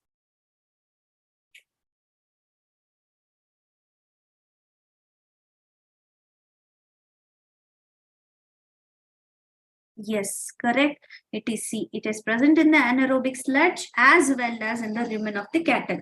So it is present in the rumen of the cattle, which comes out through the dung, and the dung and the water is used in the production of biogas, which is called as anaerobic sludge. So there also you can see the same bacteria. The right answer is C. Microbe used for biocontrol of pest butterfly caterpillar is. Microbe used for biocontrol of pest butterfly caterpillars is.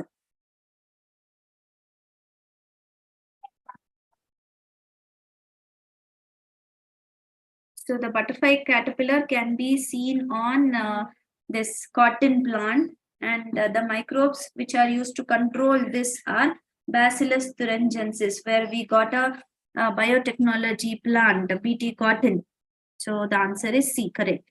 The free living fungus trichoderma can be used for.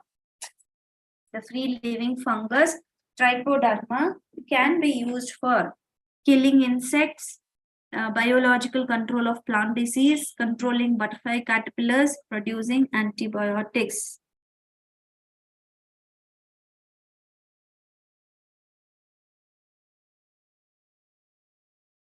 Free living fungus trichoderma can be used for. Yes, right answer. The B is the right answer. Biological control of plant diseases. Which of the following plants is used as biofertilizers? Nostoc, Funaria, Volvox, Rhizopus. 12th question. We are talking about the 12th question here. Which of the following plants is used as a biofertilizer? Here there are certain phytoplanktons which are present in the paddy field. Just now we discussed there are certain cyanobacteria which are present in the paddy field, helps in the production of biofertilizers. What are those?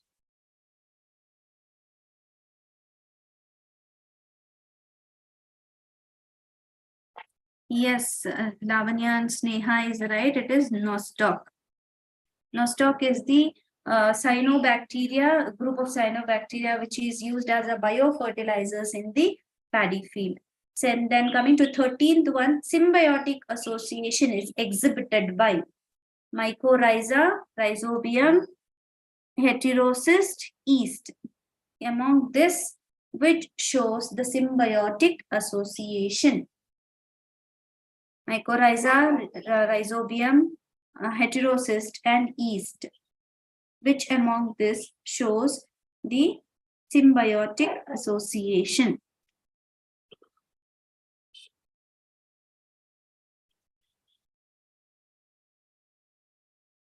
Right? Yes, right. Whoever has given the answer D is right. Mycorrhiza, the fungus, will be present in the higher plant roots, and rhizobium, the association of this rhizobium in the root nodules of the leguminous plants.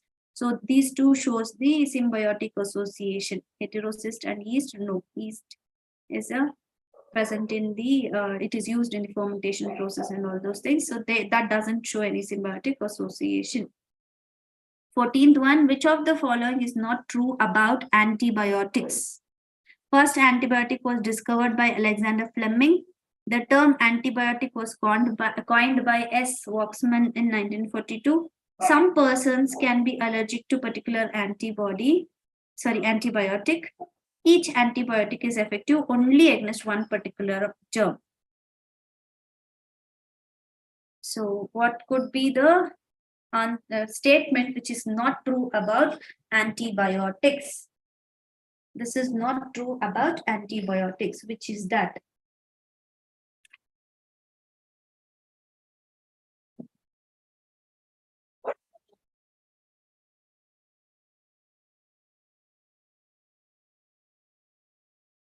Yes. So somebody is telling D, C, B, B. See, the first antibiotic was discovered by Alexander Fleming is the right statement. And then the term antibiotic was coined by S. Waxman in 1942. That's the right statement. Yes. Some persons can be allergic to particular antibiotic. Yes. Few people are there who are allergic to antibiotics, and each antibiotic is effective only against one particular kind of germ. No. Antibiotic is of wide range. They can kill wide range of bacteria. So that is what is the thing which is incorrect about antibiotics. Which of the following statement is correct? Methanobacterium is an aerobic bacterium found in rumen of cattle. Biogas, commonly called gobar gas, is pure methane. Activated sludge sediment is settlement tanks of sewage treatment plant is rich source of aerobic bacteria. Biogas is produced by the activity of aerobic bacteria on animal waste. Which is the right statement here? So we are talking about 15th question. Students, answer for 15th question. Which of the following statement is correct? You have to find the correct statement among these four.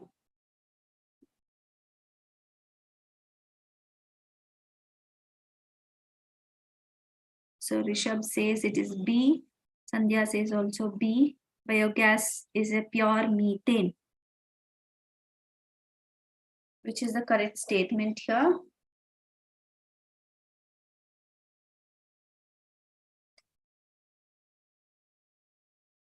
See, Methanobacterium is an anaerobic bacteria which is found in the rumen of the cattle. So that is an incorrect statement.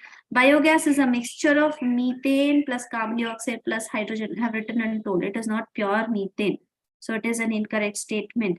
Biogas is produced by activity of anaerobic bacteria, not the aerobic bacteria. So all these three statements are wrong. Only the right statement is activated sludge sediment in the settlement tanks of sewage tank is rich source of aerobic bacteria. Yes, activated sludge, which we reuse it in the aeration tank, is what is the right statement here.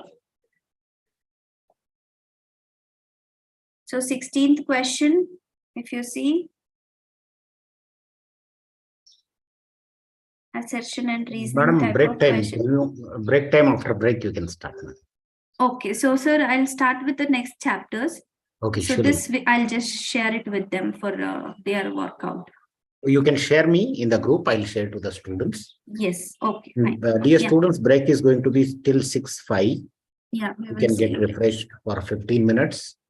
Come back and join fast at 6:05 so that you will not be missing important topics.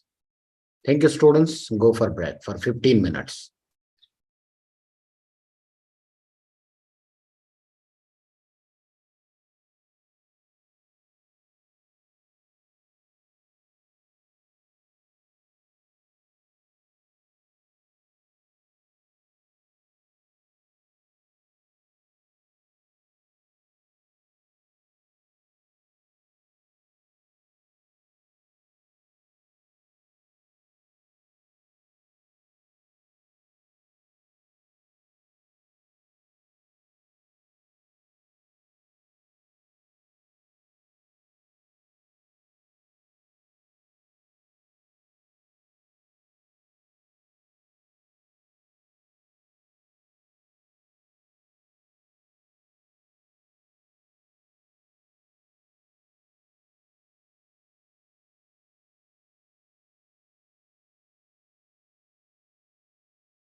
Flawlessly fuse academic expertise with practical skills through our advanced curriculum.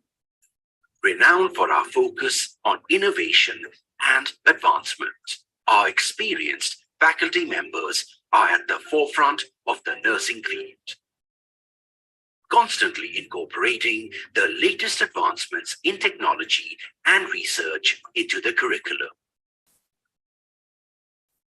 Our pioneering facilities, including simulation labs and clinical training rooms, provide an immersive, real-world healthcare environment. The Harohaldi campus is a modern and supportive community, complete with all necessary amenities, and provides the perfect, serene environment for students to focus on their studies and achieve their goals. Join our vibrant community and prepare for a successful career in nursing.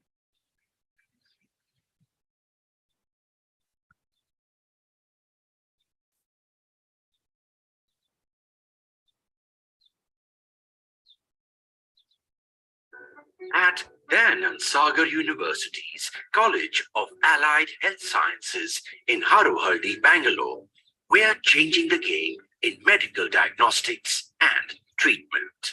Our innovative program combines theoretical knowledge with hands-on clinical training at our 300-bed tertiary care hospital, soon to expand to 1,350 beds in 3 years. Our cutting-edge infrastructure includes an advanced skill lab and simulation center to prepare you for global healthcare challenges. Plus, with regular workshops and conferences, you'll stay up to date on industry trends. Our strong curriculum is aided by technological advancements, and you'll have opportunities for innovative research at our Central Research and Innovation Wing. Gain real-life experience with 1 year of industrial exposure. Experience academic excellence in a global environment at Daya Sagar University. Live the dream.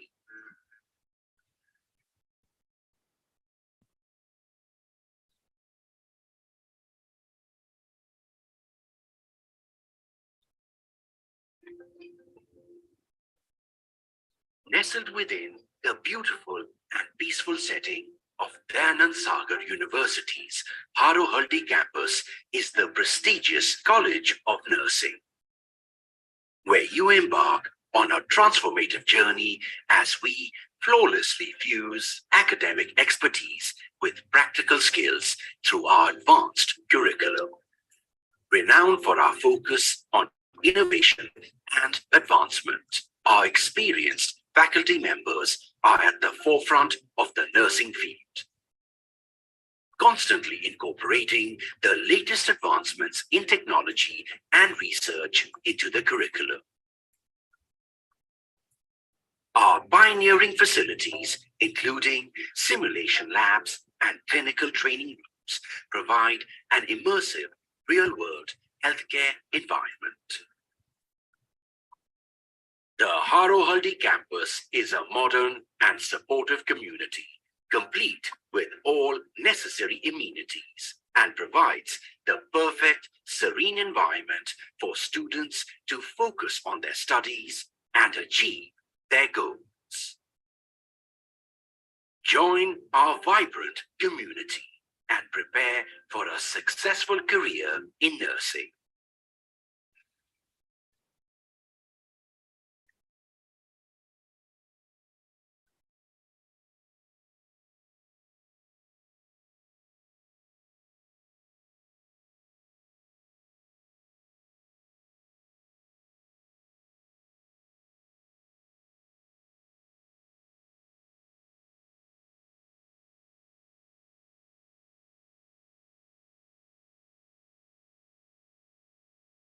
Dear students, another 5 minutes are there.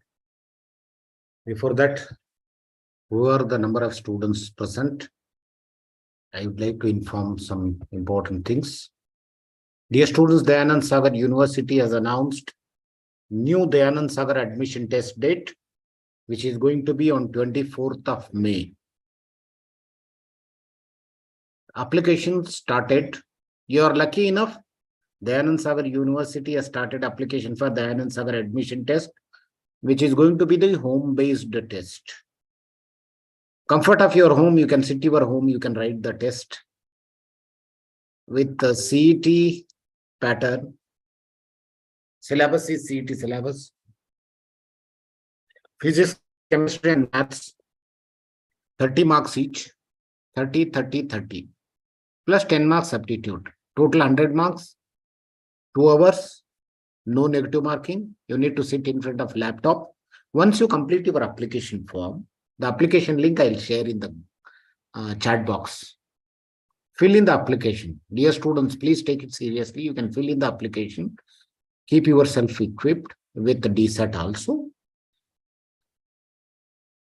because you are going to get the Anand Sagar University with DSAT, with the scholarship, not regular fees, with the scholarship. Better to write DSAT. Keep ourselves equipped.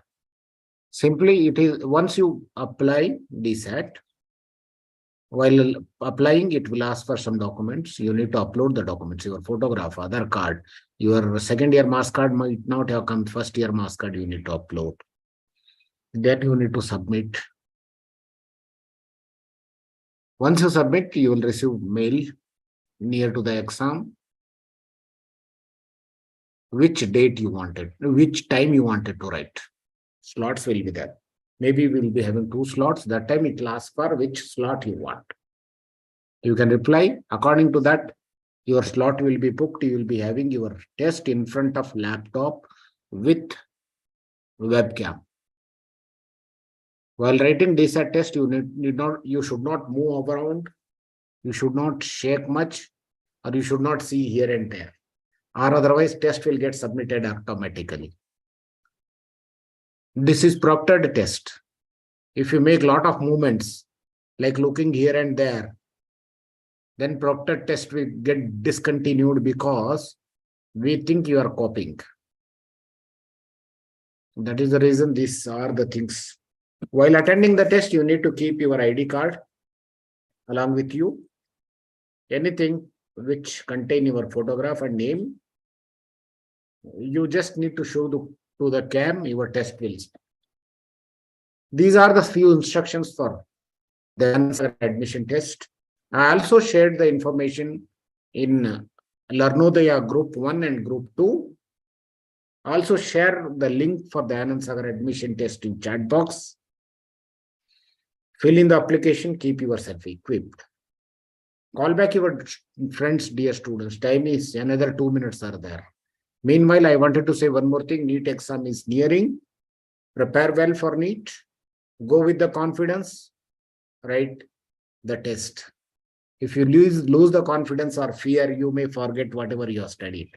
Don't fear, nothing will happen. Go with the confidence. I can do it. Definitely you will do it. If you go thinking that what will happen, what kind of question paper will come, don't worry for that. Question paper, whatever it comes, I have prepared. I am ready to face the challenge. Like that, if you go confidently, you can able to write. Any information, you can call me or WhatsApp me. I am ready to help you. Not only DSAT, regarding NEET, regarding other courses, you can ask me. Dayanand Sagar University is based at Harovali, Kanakpura, a huge 140 acres campus, international standard. If you find a time, visit the campus. It's a beautiful. You have seen in videos, whichever video. The purpose of me running the video is I wanted to show the campus, such a beautiful campus, which looks like some international campus. Dear students, call back your friends. As I said, I am sharing my number as well as DSAT admission test link in chat box. Madam, over to you. You can continue the session. Yes, sir. Thank you very much. Thank you, madam. So students, we will start with the principles of inheritance chapter here. Whatever the chapter now and the next part which I'm going to handle is is a vast chapter. So instead of going through the slides, I would like to discuss in the question answer itself so that in detail, we can discuss each and every question and the related things. So I'll I'll go in brief with the slides. Okay, and then in the question answers, we will discuss in detail. I hope it will be fine.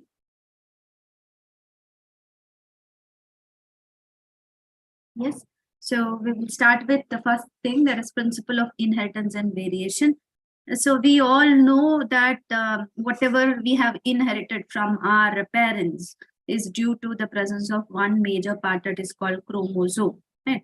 And some variation regarding this chromosome is what is involved in this chapter. So regarding the study of these chromosomes and their variation and their characteristics and all, it was done by the first person named Gregor John Mendel, or Gregor Mendel. He's the first person who conducted some experiments on garden pea plant. That botanical name is Pisum sativum, where he did some experiments and he concluded certain things over here.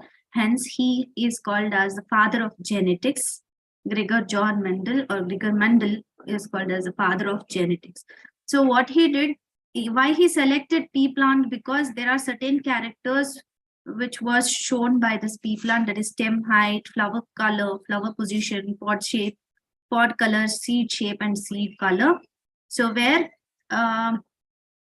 few were dominant character and few were recessive character. Dominant character means which is exhibited where due to the presence of certain chromosome, which will be shown even after certain other chromosomes are present. The chromosomes which has been suppressed, whose character has been suppressed, we call it as recessive characters or recessive genes. And the chromosome which dominates, which shows its character, those are said to be dominant genes. Right? So this is what Gregor John Mendel did, and he selected some 7 characteristics. So, and he also gave some laws based upon this inheritance. So where you can see 3 different laws of inheritance: the first law, second law, and the third law. First law says the laws of dominance, means the characters are controlled by the factors, and these factors, they always occurs in pair. And in a dissimilar factor pair, one factor will always dominate the other.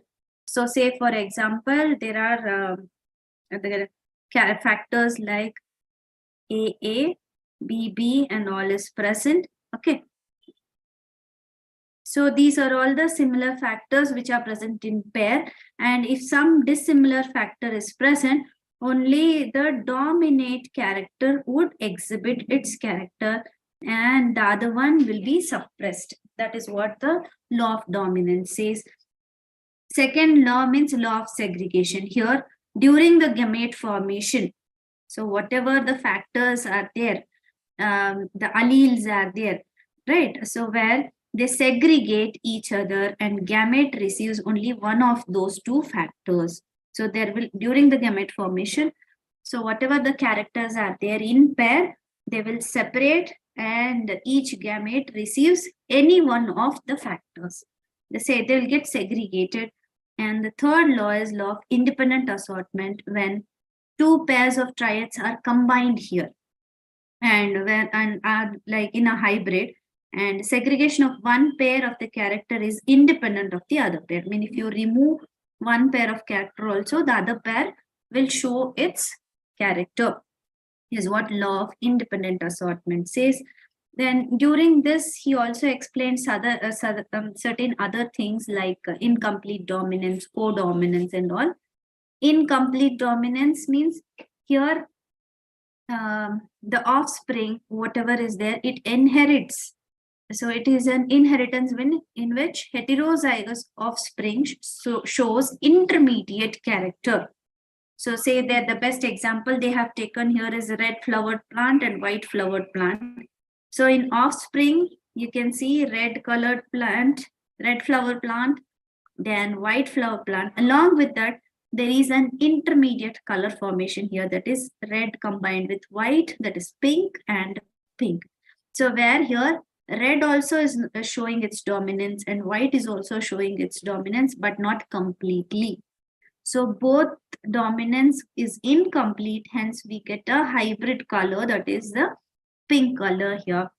This is what is called incomplete dominance. The example is flower color in Snapdragon. Okay, that is one example which was taken by Gregor John Mendel. The other one is codominance. So codominance, in which the alleles of the genes are expressed in hybrid. So inheritance, in which both the alleles of the genes are expressed in the hybrid form. Say, for example, the best example is human ABO blood grouping. So here what is happening is all these blood groups are controlled by gene I. Okay, gene I has three alleles, IA, IB, and small I. So IA and IB represents, if they are present together, you get AB blood group. Okay, if both these alleles are present, so they will produce a new blood group, that is AB blood group. So here you can see both dominates. Both are in mutual consent and both will dominate, giving their character as AB blood group. That is what is called codominance. So if more than two alleles of a gene garners the same character, it is called as multiple allelism. Say, for example, in the ABO blood groups, we have three three alleles, it is IA, IB, and small I. Even after that, so 1 minute.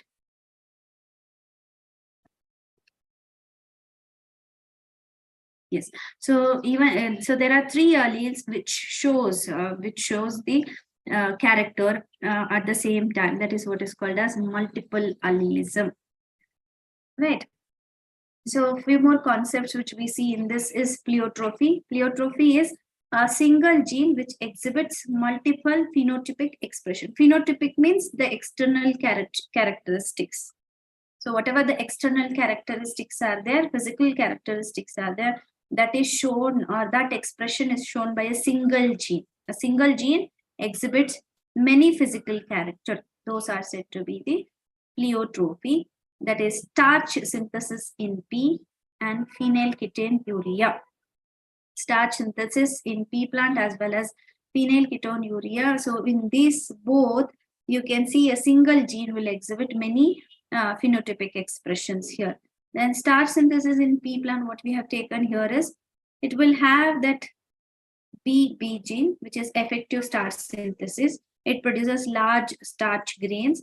And if it is small b genes, lesser starch synthesis will be produced. That smaller grains will be there. So this here starch grain size also shows incomplete dominance, but it also shows many other multiple expressions here. So here capital BB genes means starch synthesis will be more and the grains will also be large. Small BB means here synthesis is less and the grain will also be smaller. So here you can see two different characters, physical characters has been shown, hence it is a pleiotropy. Okay. So coming to this chromosomal theory of inheritance given by Sutton and Boveri. So here what they say is chromosomes are vehicles of heredity. Two identical chromosomes forms the homologous pair. Sorry. Two identical chromosomes forms the homologous pair, and homologous pair segregates during gamete formation.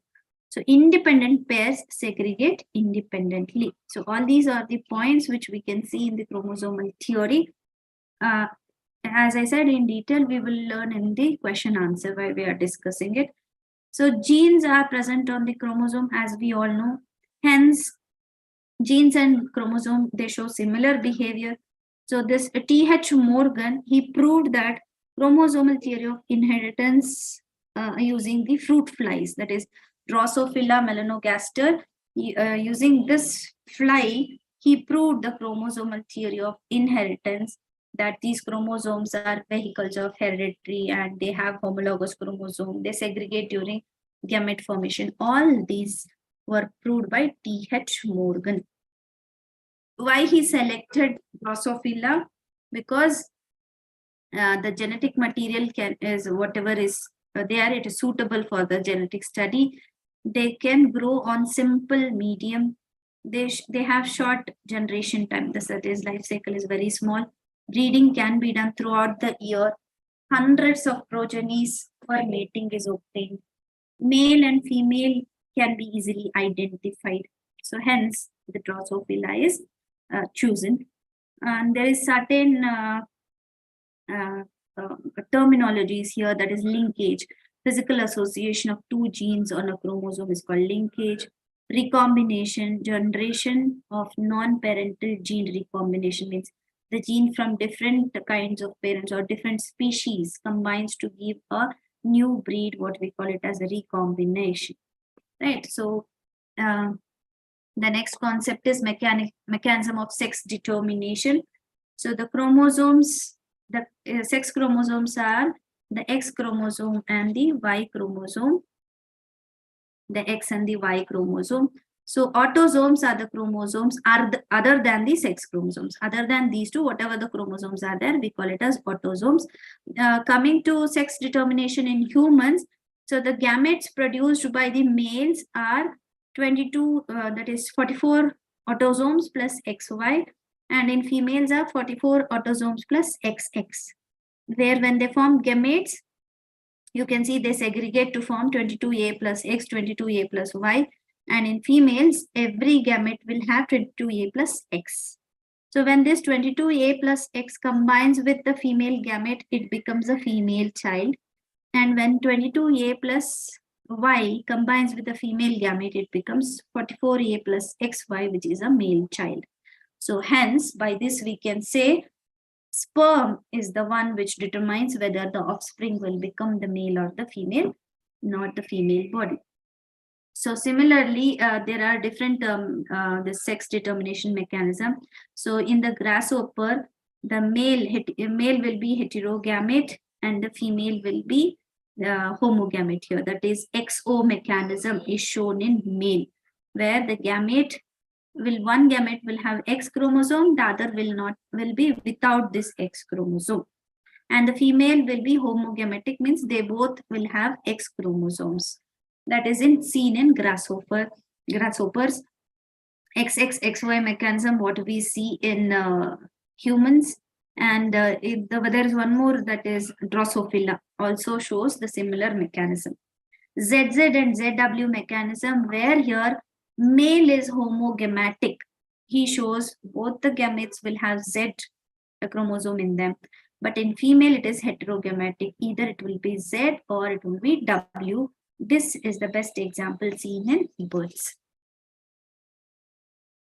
So next concept we are going to see is mutation.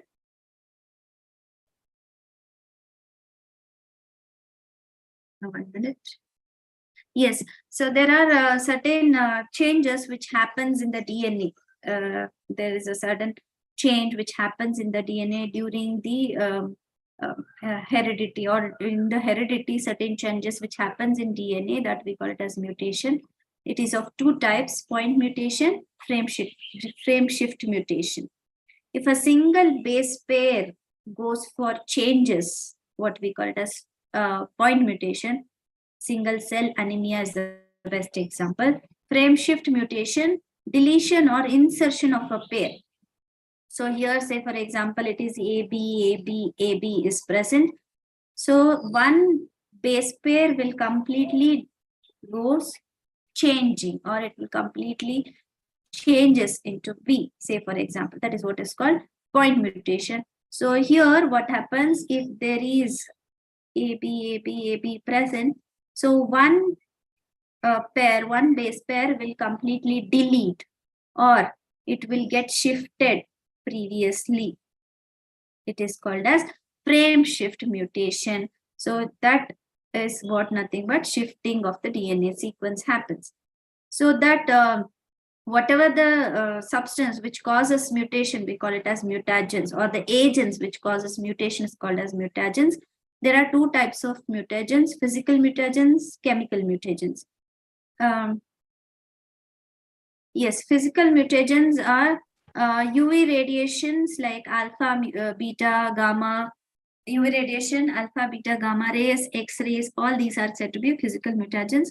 Chemical mutagens like mustard gas, phenol, formalin, etc. All these are said to be the chemical mutagens. Coming to analysis of this genetic traits, which is done with the help of the generation or the tree, what we call it as pedigree analysis. So this is analysis which we can do for several generations of the family. It helps in the trait, what is dominant and what is recessive in the family, or whatever the representation of this genetic history is there. We call it as family tree, or it is also called as the pedigree. Okay, so where male, we write it as box, female circle, sex unspecified is what your diamond shaped, unaffected, it will be completely with black. Mating, when that is between one line will be there between a male and a female. Mating between the relatives is what double line you can see. Parents above and children below is represented by this tree kind, as you know, family tree. And parents with affected male, so affected male means box which is completely black. And if there are 5 unaffected offsprings, we write it in diamond, within diamond 5, right? So this is regarding the pedigree tree or family tree. So certain genetic disorders are listed here. So that is certain Mendelian disorders that is due to change in the gene. Example is hemophilia, color blindness, sickle cell anemia, phenylketonuria, thalassemia, and myotonic dystrophy. So all these are the Mendelian disorders. So in the hemophilia, if you see, so what you can see here is it is a disorder where the blood will not clot. There will be a defect in the blood clotting factor. Correct. So that is what we can see here. Coming to color blindness, where the person will not differentiate between red and green color. Sickle cell anemia, here there is glucamic acid. Glucamic acid here, this whatever the chromosome is there, glucamic acid producing chromosome, here valine will be present at the 6th position of the hemoglobin. In the hemoglobin 6th position, valine will be there, which makes the hemoglobin sickle shaped. So hence it is called sickle cell anemia. Phenylketonuria. So phenylketonuria, here phenylalanine will be converted into tyrosine. So instead of that, what happens here is phenylalanine will be converted into phenylpyruvic acid because of deficiency of certain enzymes. So that is called as phenylketonuria. So then thalassemia, if you see, thalassemia is of 2 types, alpha thalassemia, beta thalassemia, because hemoglobin will have 2 types of chains, alpha chain and beta chain. So if the production of alpha chain is less, you will get alpha thalassemia. If the beta production is less, it is beta thalassemia. Myotonic dystrophy is again due to there is a variation in the formation of the muscles. So that is a myotonic dystrophy. Coming to chromosomal disorders, we have Down syndrome, Klinefelter syndrome, and Turner's syndrome. All these are due to changes in the number or the structure of chromosome. So what happens in Down syndrome? Here the 21st chromosome, it is affected in the 21st chromosome, where you can see this happens in the 21st position of the chromosome. Klinefelter syndrome, here it happens in the allosome, that is in the sex chromosome, where it will not get differentiated.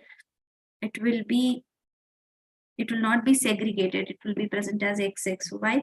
And Turner syndrome, here so this happens in males usually. So where the segregation of gametes will not be proper, and hence it causes. And here in Turner syndrome, you can see there will be absence of one X chromosome, and it happens in females. And this is also a kind of chromosomal disorder. So with this, so there are certain features given here. So Down syndrome, as I said, so it will be 21 trisomy, we say. It will be like in the autosomes, we should have 44, but here it will be having 45, means 21st chromosome will be retained as it is.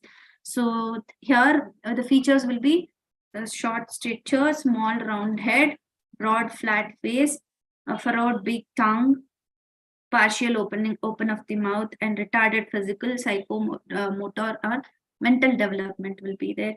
In the Klinefelter syndrome, there is an addition of one X chromosome. So feminine character will be more in this. That is gynecomastia, we say, that is development of breast. And the reproductive organs will be sterile here. This happens usually in male. Turner syndrome, there will be absence of one X. So where it happens in the females. And as I said, as it happens in the females, the ovaries will be sterile or rudimentary, and there will be lack of secondary sexual characters, and they will be usually dwarf in nature. So this is regarding the brief introduction to the chapter. So we will go with question answers where we can see in detail. So coming to the question answer, the first one, the contrasting pairs of factors in Mendelian crosses are called multiple alleles, alloloci, or paramorphs. What is the answer? The contrasting pair of factors in Mendelian cross.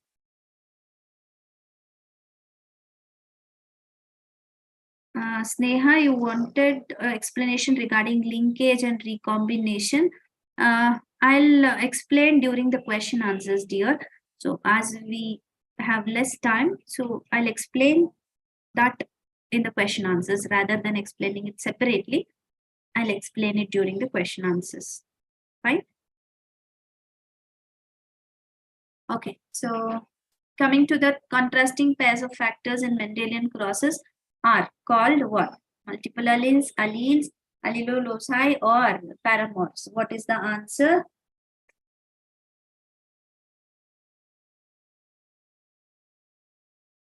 So yes.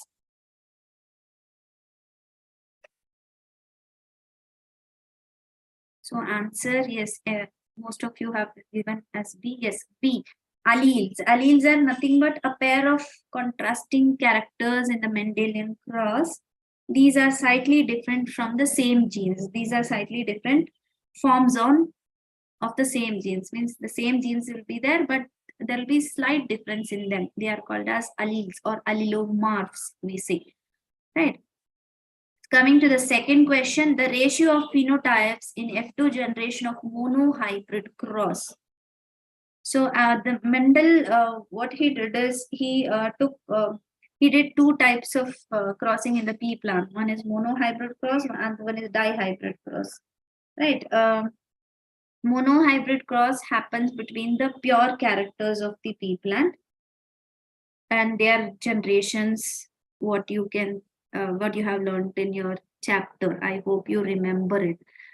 So based on that, you have to tell what is the F2 generation phenotypic ratio. Phenotypic ratio is external characteristic ratio.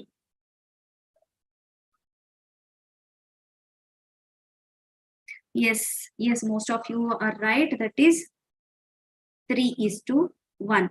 So the example between tall and dwarf plant, what you have learned in the textbook. Tall plant crosses with the dwarf plant. The first generation, everyone will be tall. And in the next generation, but they are heterozygous in nature. When this heterozygous F1 generation crosses, you will get 4 different plants: homozygous tall, homozygous dwarf, and 2 heterozygous tall. So altogether, phenotypic ratio is external characters. So 3 tall and 1 dwarf can be seen. I hope you remember this. Answer is 3. But B, 1:2:1 is the genotypic ratio in terms of genes. Homozygous, heterozygous, and homozygous. Homozygous, so do you remember homozygous tall? heterozygous tall and homozygous dwarf. This is what you can see. Homozygous tall will be 1, heterozygous tall will be 2, and homozygous dwarf will be 1. This is the genotypic ratio. And these two both are tall. That is the external appearance. So the phenotypic ratio is 3:1. Hope you remember this. Right. Third question, which of the following crosses will give tall and dwarf pea plant in the same proportions? Which of the following crosses will give you tall and dwarf plant in the same proportion? So the progeny you will get in the same proportion tall and dwarf. Which is that?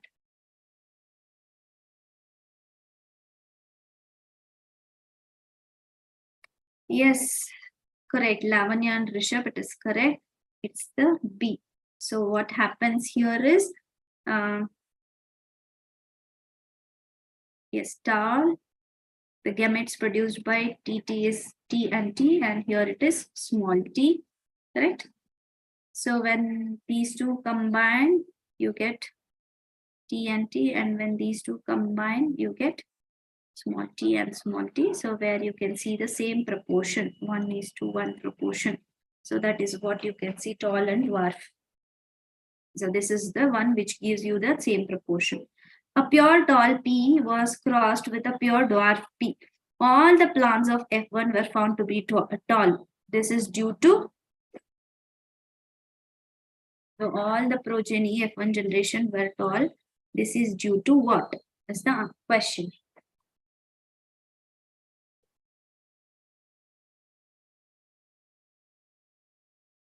Yes, Sneha, Rishabh. Yes, your answer is right. Only Sneha and Rishabh is giving the answers. Others are not giving answer anyway. That is the right answer. The law of dominance. Law of dominance says that only one character will express in the F1 generation, or one factor will express in the F1 generation, and this is called as dominant. The other, even though it is present, it will not express its character, right?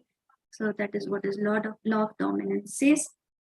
Coming to fifth question, Punnett square is used to know outcome of a cross, probable result of a cross, types of gametes, result of meiosis. What is it? So do you remember the checkerboard, what you remember, what you write? So you will write like this, correct? So the T, T, and T and T. So here it is male and female. The cross takes place between these two. You will get this. Right. So this is the checkerboard, what you write during the gamete formation, or while writing the gamete formation. This checkerboard is called as Punnett square, and it is used to know what? Yes, it is right. That is the probable result of a cross. The probable result of a cross is checked with the help of the Punnett square. Correct. So it is this Punnett square. Why it is called Punnett square? Because it was devised by a scientist, a geneticist known as R.C. Punnett, and it gives you the perfect phenotype and genotype of a cross, or phenotype of a genotype of a progeny. That's why it is called Punnett square as well, right? And coming to the sixth question, in humans, the dominance relationship between A and B alleles of the ABO blood group gene is an example of what dominance? Complete, incomplete, codominance, epistasis.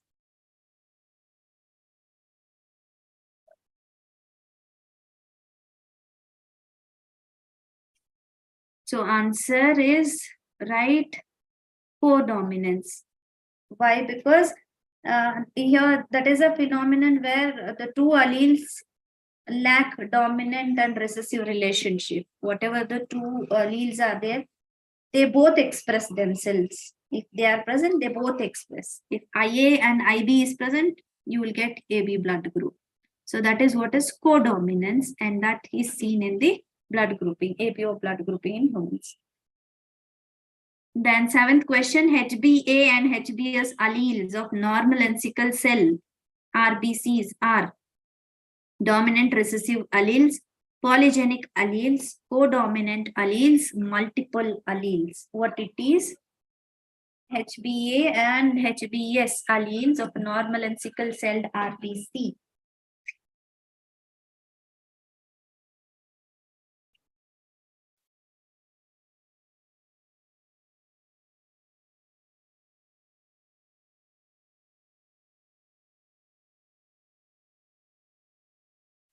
So what is the answer for seventh one?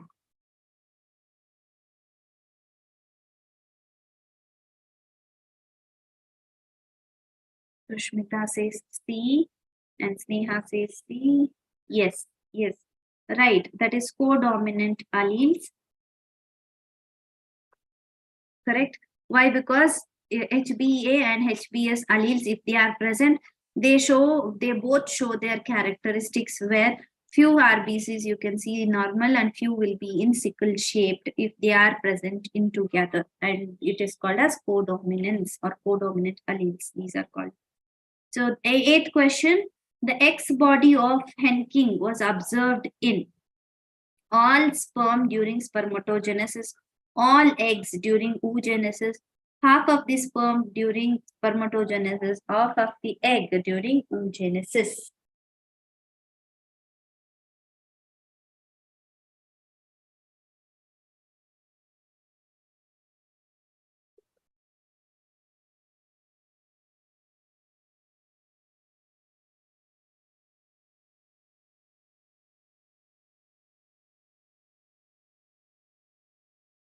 So what is the answer? Eighth one.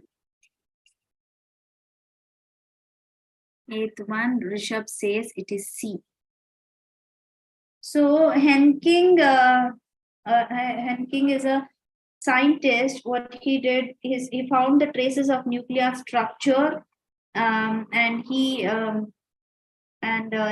which was being seen in the spermatogenesis process, and he named those structures as X bodies, and later these X bodies were said as the chromosomes. Okay, so then which should be carried to the offsprings. So where the half of the sperms during spermatogenesis is what is seen as X, and the other half will be seen as Y chromosome. So answer C is right.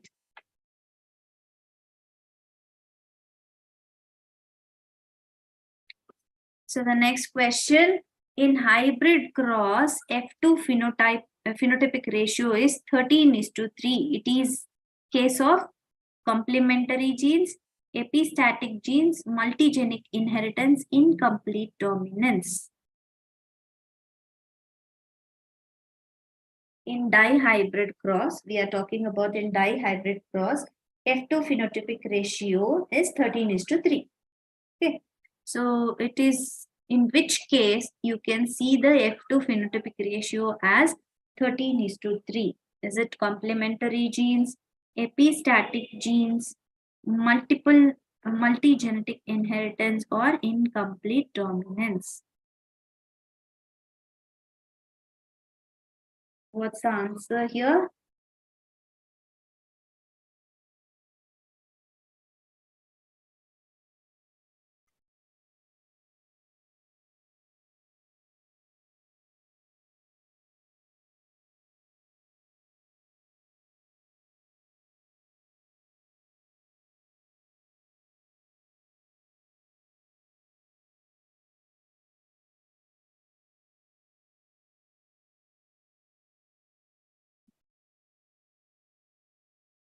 Answer?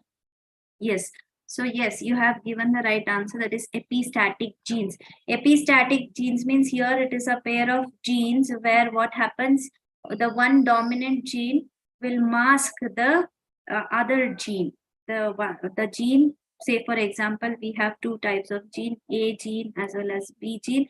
If these genes are present, this gene, both are dominant in nature, and this gene, if they are present, it will mask the characteristics of the other gene here.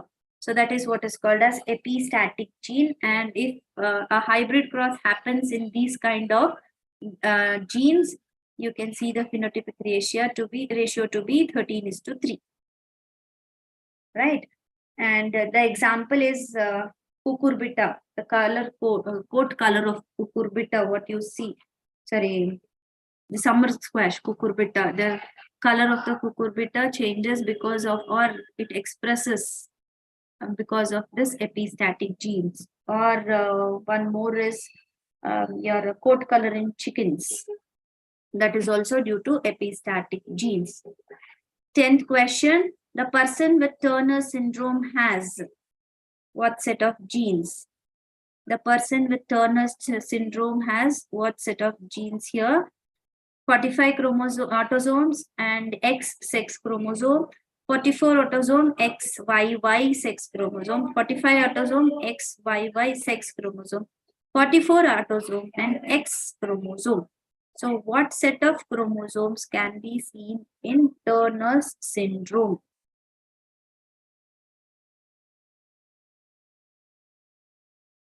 So just now we discussed about 3 different chromosomal syndrome here. Rishabh is telling D, Neha A, Sushmita A, D. Yes. Right, Rishabh and Sushmita is right, it is D. So Turner syndrome is usually seen in females where there will be normal number of autosomes plus X sex chromosome and one X will be missing. So this is what's seen in the Turner syndrome, and the right answer is 44 autosome and X sex chromosome. And the 11th question, 3 children in a family have a blood types O, A, B and B respectively. What are the genotypes of their parents? There are 3 children in the family, three children in the family whose blood group is O, A, B and B respectively. What are the genotypes of their parents? The children's genotype is given or blood group is given. You have to tell what will be the genotype of the parents. So students, we are talking about the 11th question.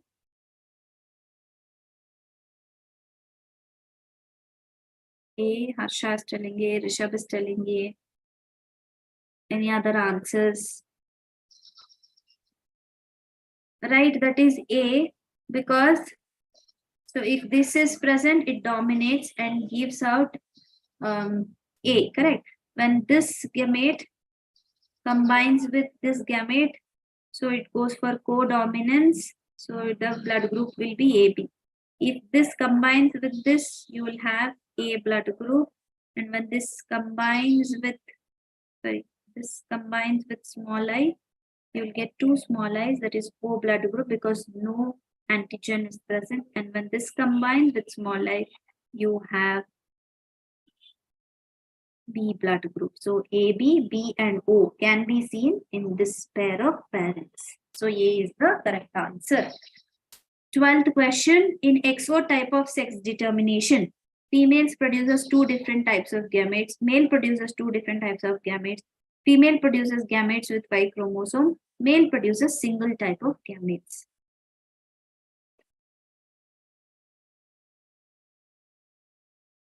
What is the answer here for the 12th one? In the XO type of sex determination, what is the right statement? Female produces 2 different types of gametes, or male produces 2 different gametes, or female gametes will have only X chromosomes, or male will have single type of gametes.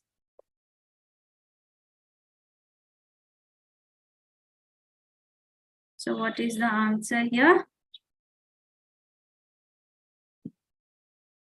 It's B, B, D, B, D, B. It's a confusion between B and D. Is it so?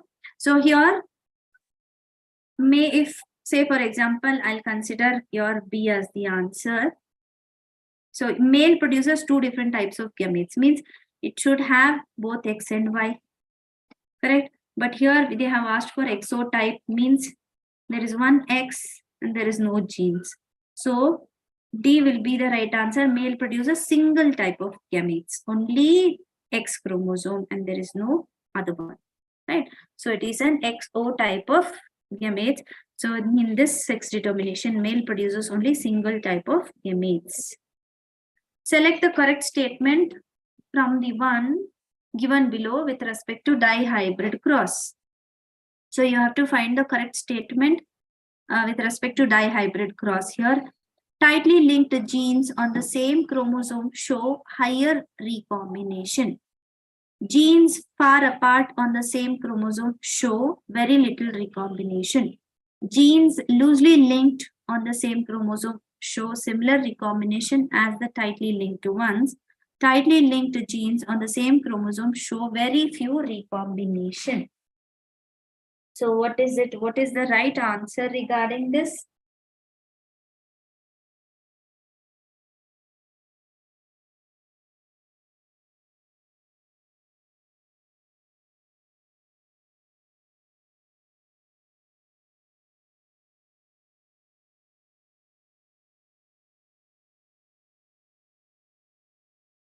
So here they are talking about linkage and combination, recombination. I think Sneha had asked regarding this. Correct. Yeah, you have answered it. D, A, and all those things.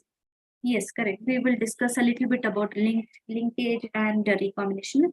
Linkage is nothing but the inheritance of the genes which is present on the same chromosome, and capacity of these genes to retain their parental combination in the further offsprings or in the generation.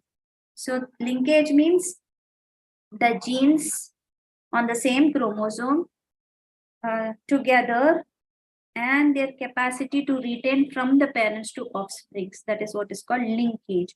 The chromosome, whatever is present, it will be same from the parent to the offsprings. It will be similar. And the strength of this linkage and the strength of this between the two genes is inversely proportional. As the chromosomes are very nearby, so their linkage will be stronger. If the chromosomes are, the genes are very far, the linkage will be a little bit less. So this linkage shows the recombination frequency. If the distance between them is higher or lower, the similarity will be based on that. Okay, so here 13th question, correct statement about this hybrid cross is tightly linked genes on the same chromosome shows very few recombination. So if the linkage is very nearby, recombination, whatever happens, is very less because the bondage will be very tight. The linkage will be very tight. Hence, the chromosomes you cannot change on them. So hence recombination is very less over there. Correct. So coming to 14th, in which one of the following is an incorrect statement regarding mutation? So we are talking about mutation here. You have to tell about the incorrect statement regarding mutation. Deletion and insertion of base pairs causes frame shift mutation. Cancer cells commonly show chromosomal aberrations. UV and gamma rays are mutagens. Change in a single base pair of DNA does not cause mutation. Which is said to be the incorrect statement in this?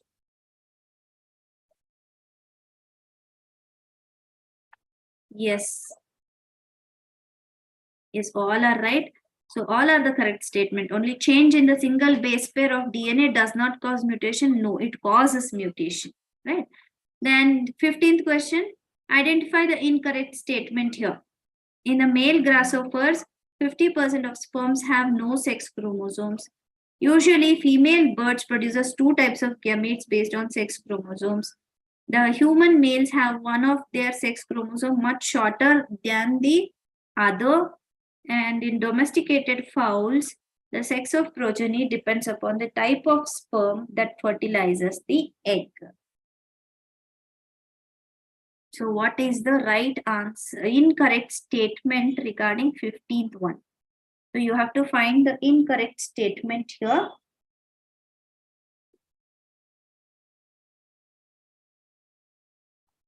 So what is the answer? D. You are giving us D. Any other answers?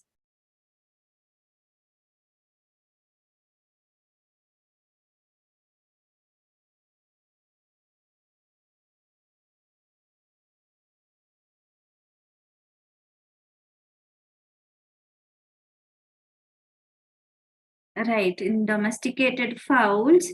So D is the right answer. In the domesticated fowls, the sex of the progeny depends upon the type of sperm that fertilizes with the egg. Right.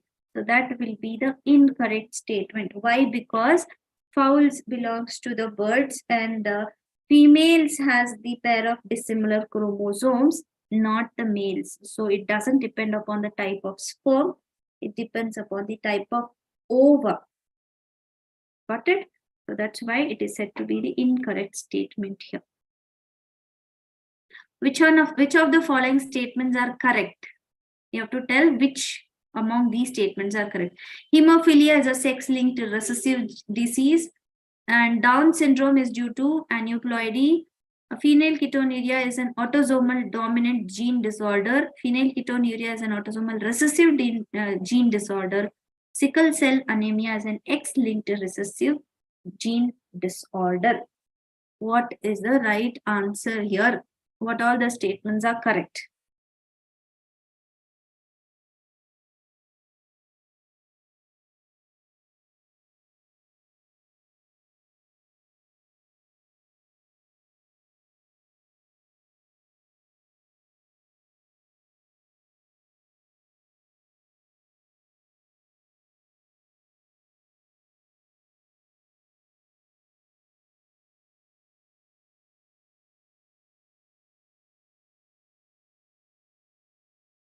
See, when you come to this hemophilia is a sex-linked recessive disease. What does it mean?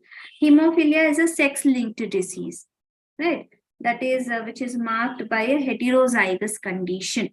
Say, for example, you have AB, right? Or AB. So this is what you can see, the heterozygous condition in the hemophilia, where it is the recessive character which dominates here. The recessive character will express its character, or the recessive gene will express its character, causing the disease called hemophilia. Okay, Down syndrome is due to aneuploidy. So that is aneuploidy means there is a non-disjunction between the chromosomes.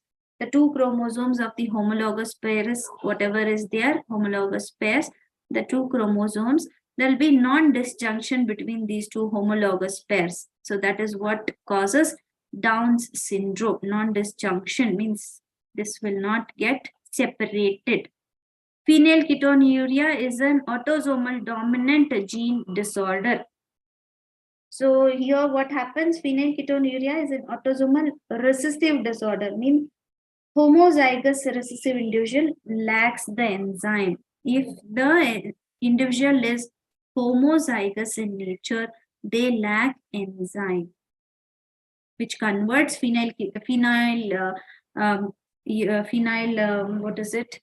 Just now I told you that is phenylalanine to tyrosine.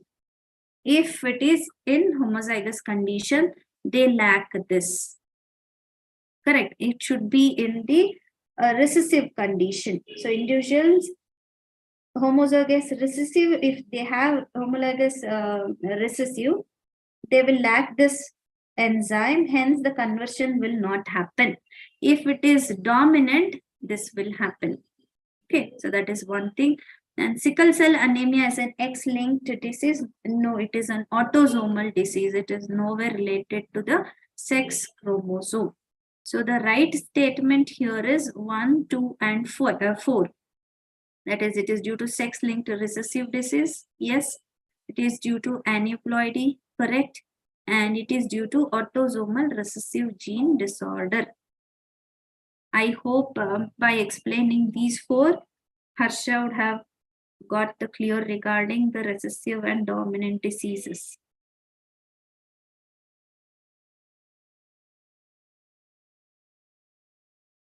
Right.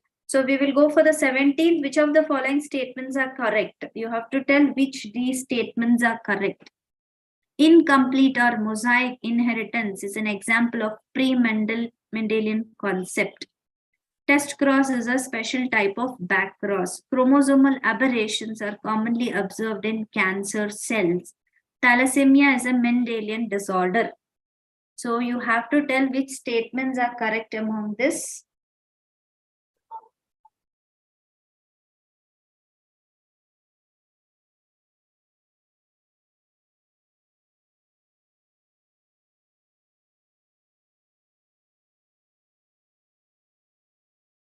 So which statements are correct here?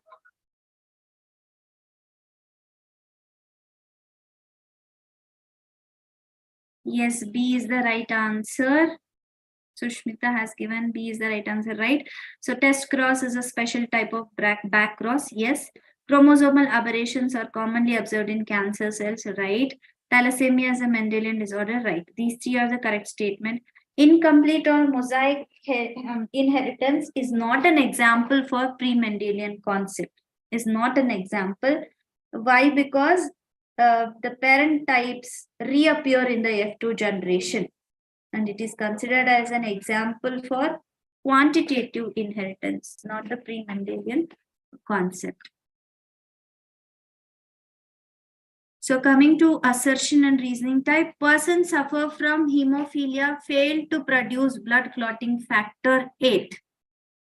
And reason, prothrombin producing platelets in such persons are found in a very low concentration.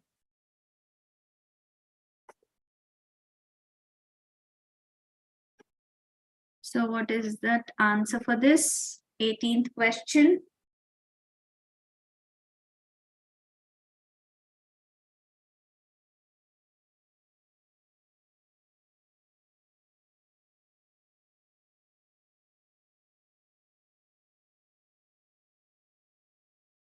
So this is regarding hemophilia.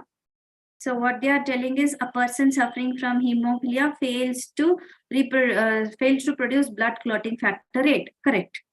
So what is this blood clotting factor helps in? Blood clotting factor 8 helps in what is this?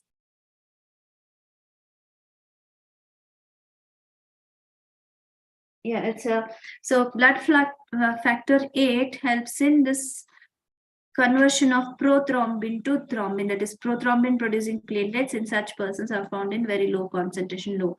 This prothrombin converts or helps in production of more platelets here. That is what deficient in hemophilia person. So clotting factor 8 helps in the production of prothrombin. Okay, so what is the right answer? Assertion is true, but the reason is false. Your C is the right answer.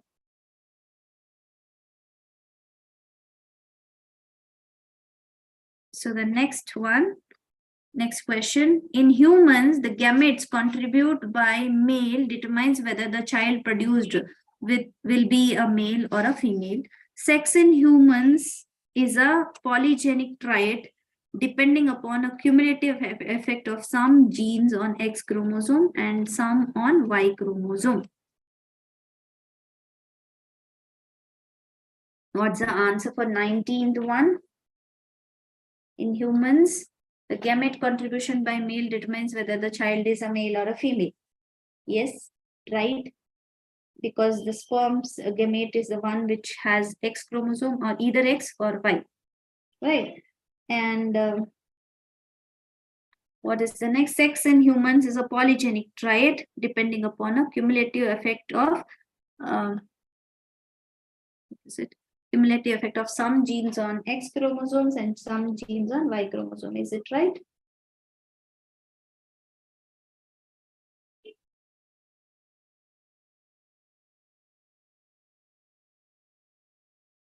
So sex in humans is not a polygenic trait, it is a homogenic trait, what we see, right? So here again, whatever the first assertion statement is there true, But the reason whatever is given is false. It is not the polygenic triad. It is the homogenic triad. I hope you have given the answer here.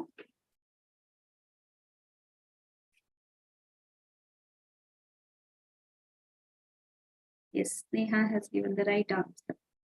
Match the following. You have to match the column 1 with column 2, and you have to give the right answer. ABO blood groups, law of segregation, law of independent assortment, gene mutation on one side, dihybrid cross, monohybrid cross, base pair substitution assortment, and multiple allelism on the other side. So what matches with what, you have to let me know now. The question 20th is what we are discussing.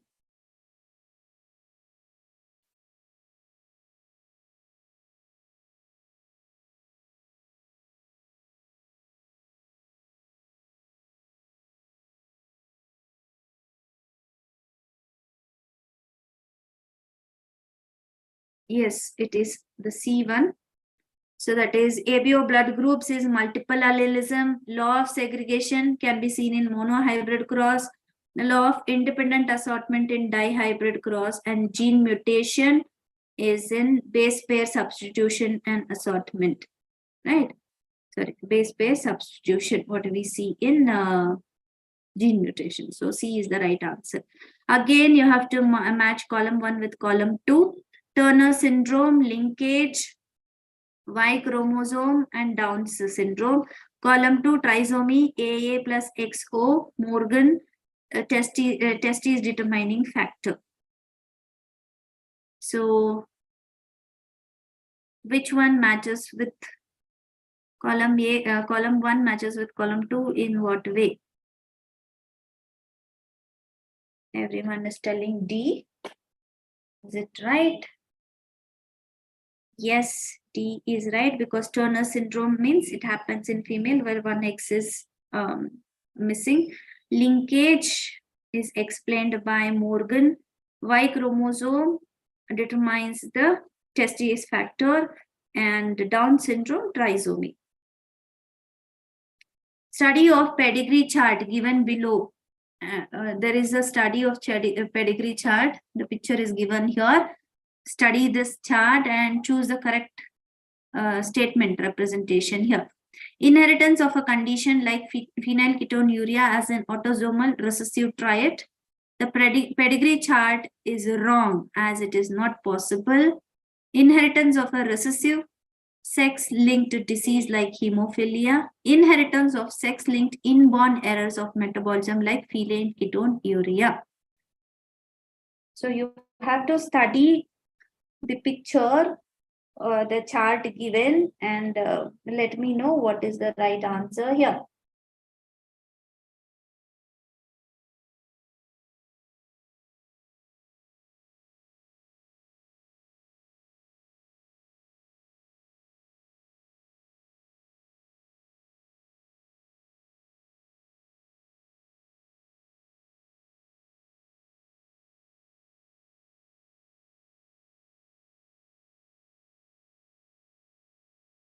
So what is this? What is the answer for this? 22. Sushmita is telling A. Any other answer? Yes, it shows the inheritance of a condition like phenylketonuria as an autosomal recessive trait. So here, as you can see, there are two progenies, or in the next generation, there are two progenies which are affected. Means there should be a heterozygous condition in the parents. The parents are in the heterozygous condition. Hence, the two children are affected here. If it is a recessive sex-linked gene, then you could have not seen this, right? The male parent would also be a sufferer here. So hence, both the male parents are heterozygous, and hence it is an autosomal recessive trait carried in the next generation as well. Okay, so the the given figure is a highly simplified representation of human sex chromosome from a karyotype. The gene A and B could be what? What is this gene and what is this gene? Gene A and B could be of what? You have to analyze the picture and let me know what is that gene A and B represents.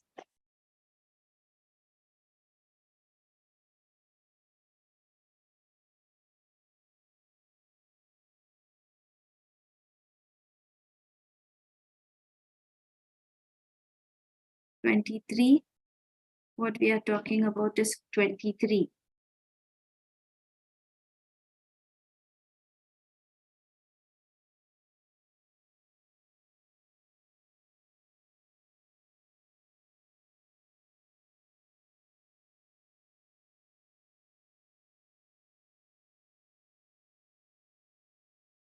Okay, so few are telling it as C, few are telling it as B. Okay, let's see. So if you see this chromosome is bigger in size and this is smaller, so obviously this will be X chromosome and this will be Y chromosome. And if you see both the genes are present on the X chromosome, and hence both are something related to X-linked disorders, right? So that is X chromosomal disorders. X chromosomal disorders are hemophilia and the color blindness, the red and green color blindness. So whoever has answered C is right. Harmful mutation does not get eliminated from gene pool because they are recessive and carried by homozygous individual. They are recessive and carried by heterozygous individual. They are formed repeatedly and they show genetic drift. So what is the answer for 24th?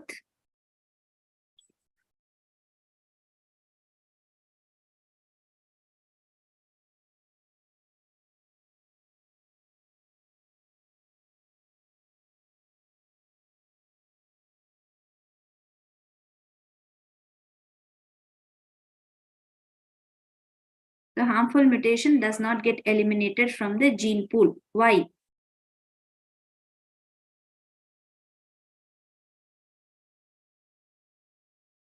So I would like to say here, if the mutation is in the recessive gene and if it is carried by the heterozygous individual, it will never get eliminated from the gene pool. So it is carried, if the mutation is in recessive gene and it is carried by the heterozygous individual, it will keep following from one generation to another generation, means it will keep circulating in the gene pool itself.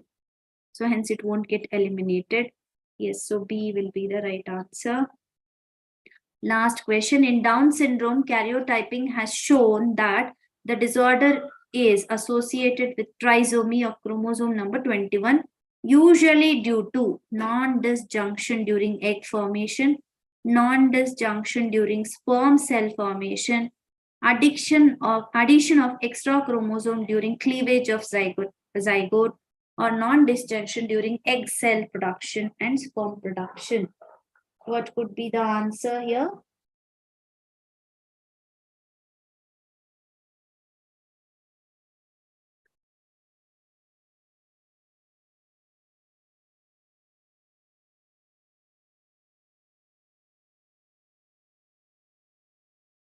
See, everyone is telling C. See, Down syndrome is nothing but a trisomy condition, right? It is also called as Mongolian idiocy or Mongolism, where 21st pair of the autosome will remain as it is.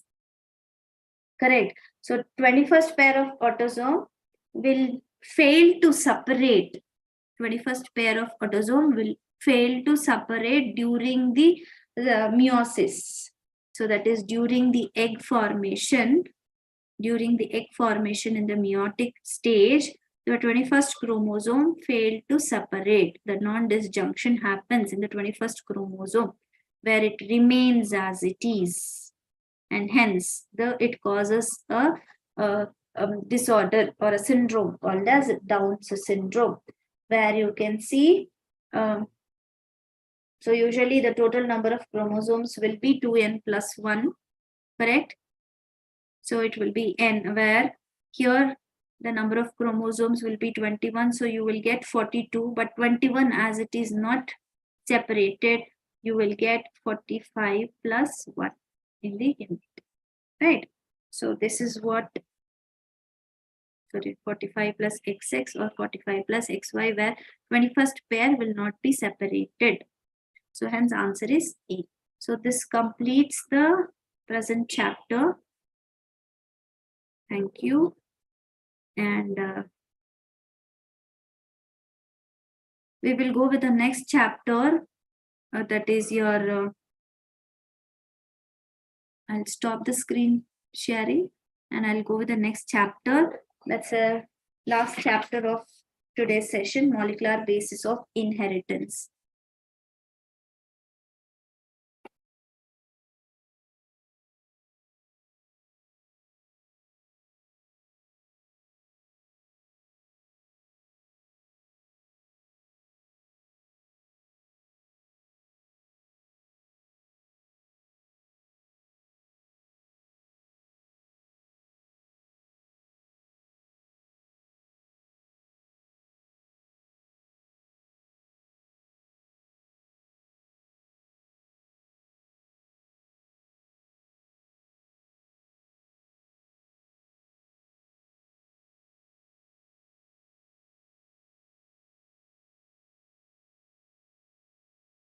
So we will start with the next chapter, molecular basis of inheritance.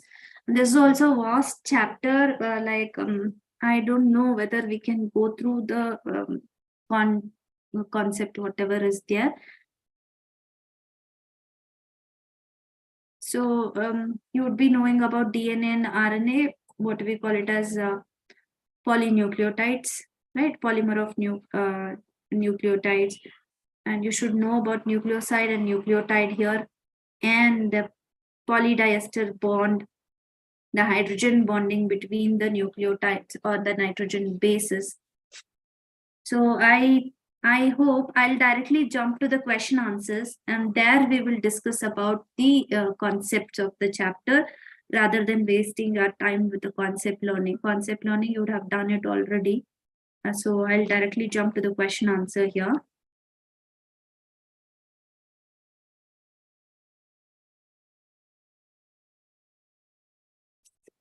So we will directly discuss this question answer. Meantime, during the discussion, I'll help you a little bit in finding out the answers or explanation.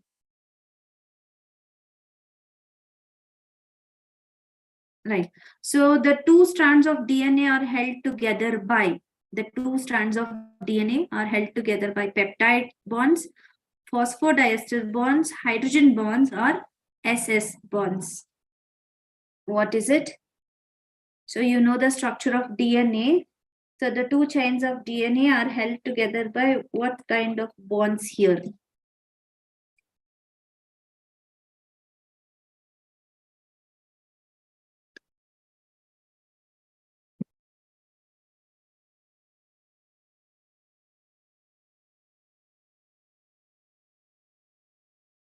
Yes, you're all right. It is hydrogen bonding, because in DNA, the two chains of nucleotides are held together by the hydrogen bonds, a pair of the hydrogen bonds between the pair of bases. This helps in stabilizing, or this helps to stabilize the interaction, whatever is there between the two chains, correct? So nucleotide arrangement in DNA can be seen by, nucleotide arrangement in DNA can be seen by X-ray crystallography, electron microscope, ultracentrifuge, light microscope. So where you can see the nucleotide arrangement in DNA, or which helps in showing you the nucleotide arrangement in DNA.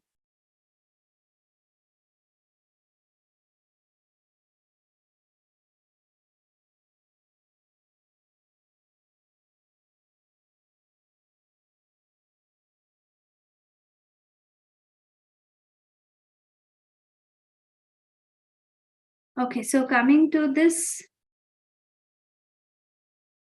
yes, Sneha has given the right answer, that is X-ray crystallography. So X-ray crystallography is nothing but a study of molecular structure. Whatever the molecular structure is there, that can be determined with the help of this X-ray crystallography, where the X-ray beam, which is made to fall on this crystals will make a pattern, will make a diffraction pattern. Based on the pattern, they will find out what kind of molecular structure it is having, or what molecule is present in that. Usually, the structure of proteins and DNA are found out with the help of X-ray crystallography. This is widely used in biochemistry. Okay, so here also the the nucleotide arrangement can be seen with the help of X-ray crystallography. So the next one, the scientists involved in the discovery of DNA as chemical basis of heredity were Hershey's and Chase, Griffith and Avery, McLeod and McCarty, Watson and Crick. I'm sorry, the numbers are really different here. So don't worry about the number. We will discuss about the questions. Okay. So who are the scientists involved in the discovery of DNA as chemical basis of heredity?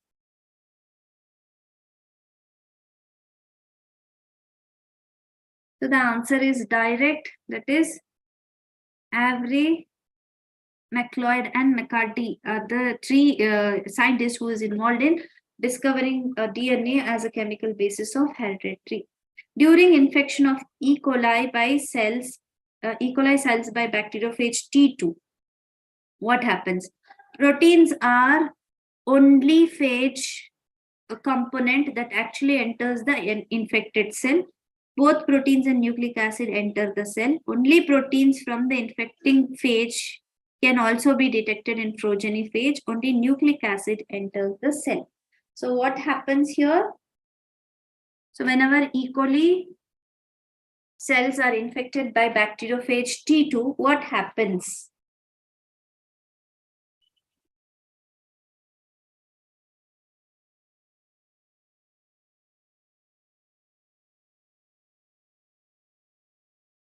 Any answers here?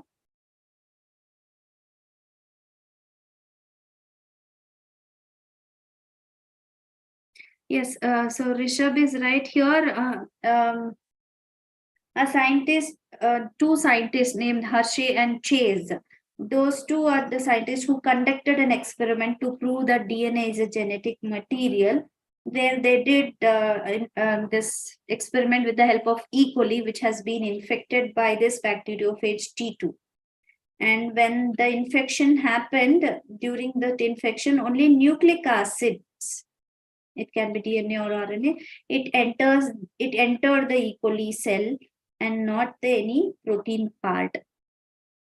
So where whatever the phage which remained after the entry of this nucleic acid be called as ghost cell, the bacteriophage ghost, correct? So this is what the tests done by Hershey and Chase. A leading strand during DNA replication is formed. So leading strand during replication is formed continuously in short segments. Is formed first or ahead of replication. What could be the answer here?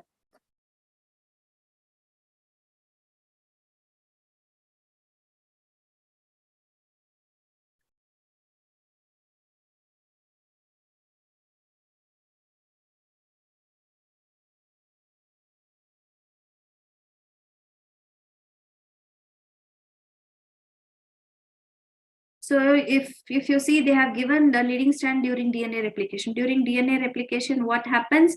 So there will be a continuous polymerization of this and whatever the chain is there, it starts. There will be continuous polymerization of the chain starts from what is it? From 5 prime to 3 prime, correct? So the direction will be always from 5 prime to 3 prime. There will be continuous replication or polymerization starts. So the leading strand, whatever is formed here, is called as leading strand, and it will be always continuous in nature. Segments of mRNA removed during splicing are called introns, exons, promoter regions, integrator regions. What is the answer? So before the translation process in eukaryotes, whatever the mRNA is formed, it will be a discontinuous form, or it will have two types of coding part in that, introns and exons. Exons are the useful part and introns are the non-useful part. So hence, to get the desired protein, what we do is we remove the introns there. So the removal of these introns, the process is called as splicing. I hope you got the answer. Frame shift mutation occurs when base is deleted or added, base is added, base is deleted, anticodons are not present. What's the answer here? Frame shift mutation, we just studied in the mutation part. What is the answer? Frame shift mutation occurs when, yes, base is deleted or it is added here. So that is what is called frame shift mutation. Right? So coming to 29th question, as per here, satellite DNA. What is satellite DNA? Is classified in many categories such as microsatellite, mini satellite, etc. on the basis of base composition, length of segments and number of repetitive units. Normally does not code for any protein, shows polymorphism, all the above. What is satellite DNA?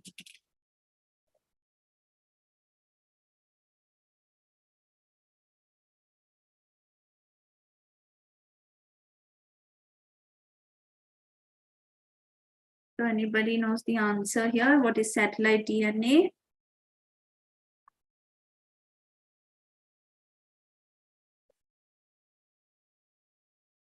So satellite DNA is the portion of DNA which is present near the centromere. Okay, so these kind of DNAs are present near the centromere of the chromosome, where it will have short repetitive sequence of nucleotides, and they don't really code for any protein. They'll just show the polymorphism, and they have many categories like microsatellite, mini satellite, and all. Hence, the answer for satellite DNA is all the above. Right?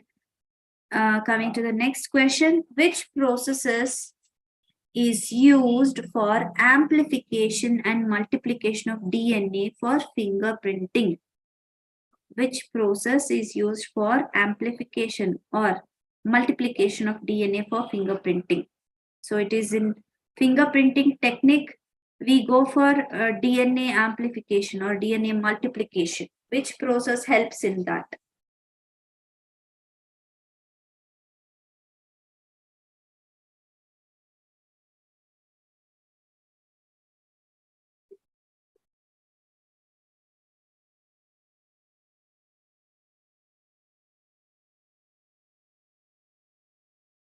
So yes, the answer is right.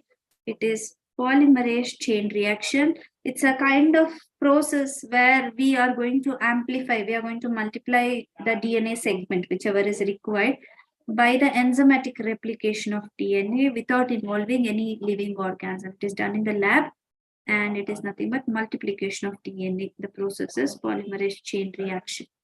Human Genome Project is closely associated with rapid development of a new area in biology. What it is called as? Biotechnology, bioinformatics, biogeography, bioscience. Human Genome Project is closely associated with the rapid development of a new area in biology. What it is? Biotechnology, bioinformatics, biogeography, bioscience. What it is?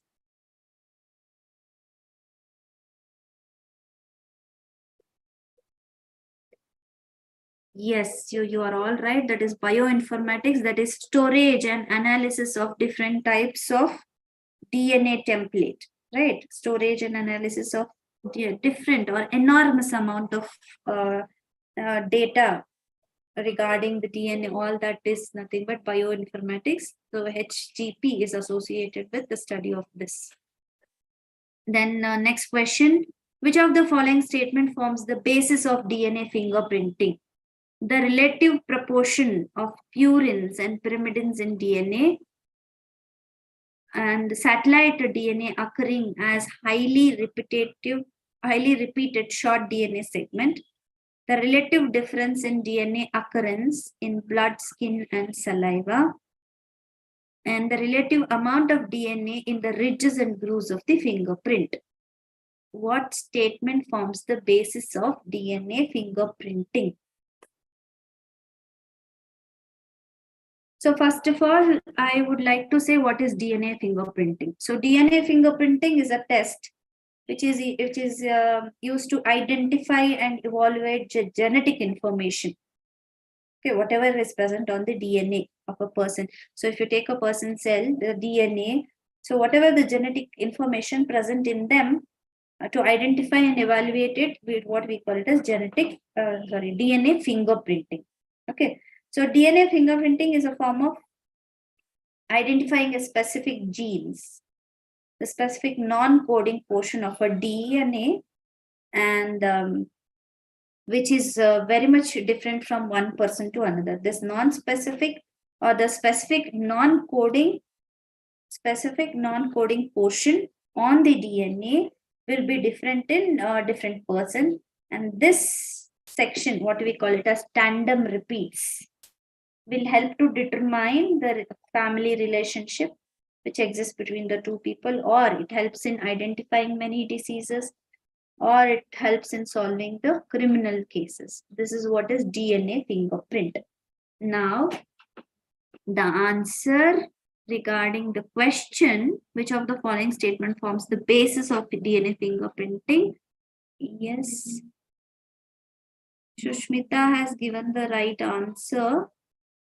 That is B. Satellite DNA, that is non-coding DNA, that is occurring as a highly repetitive short DNA segment, is the right answer, which helps as a basis for DNA fingerprinting. Right. 39th question, that is according to here. Identify the incorrect statement about RNA. RNA was the first genetic material to evolve in the living system. Apart from being a genetic material, it is also a catalyst. DNA evolved from RNA with chemical modification, and RNA, being a catalyst, is a non-reactive and stable.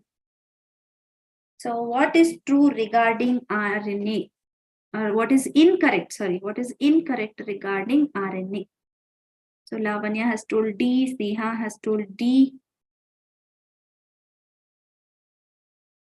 So in certain process, even RNA acts as a genetic material, right? And yes, it forms a major genetic material and also acts as a catalyst.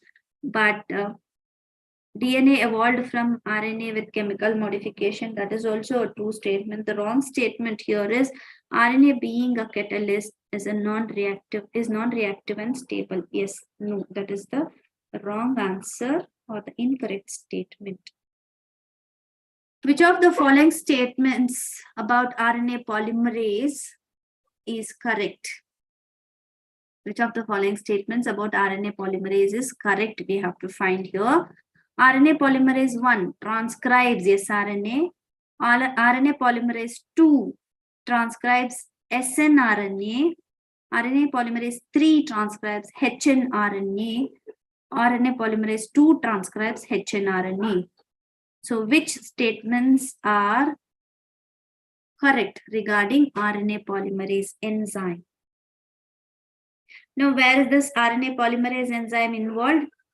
RNA polymerase enzyme is involved in transcription process, where there are three types of RNA polymerase enzyme in eukaryotes: polymerase 1, 2, and 3. Polymerase 1 transcribes rRNAs.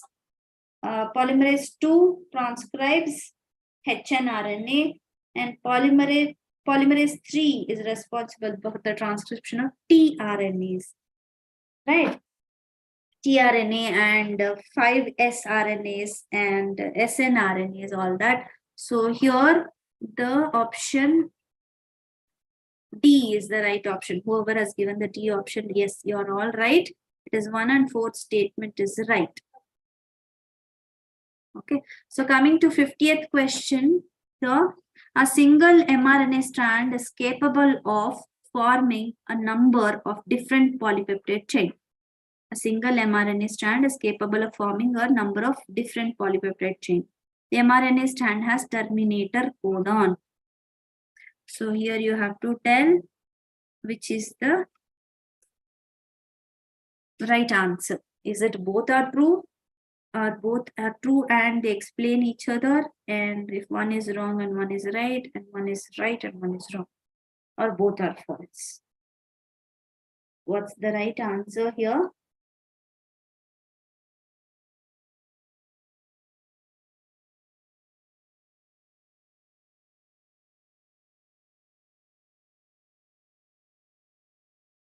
So Harsha is telling us A, Aditya is telling C. So what will be the answer here? Regarding mRNA, this is purely regarding mRNA. A single mRNA strand is capable of forming a number of different polypeptide chain. Yes, that is true. And the mRNA strand has terminator codon. Yes. So here, a single mRNA strand is capable of forming a number of different polypeptides because it has the terminator codon in between. That's why they are capable of producing different polypeptide chain. Hence, both the statements are true and the reason is the correct explanation for the assertion.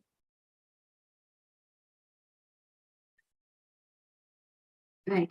So the next question, DNA fingerprinting is a very well known for its application in paternity testing in case of disputes. It employs the principle of polymorphism in DNA sequence as the polymorphism are inheritable from parents to children.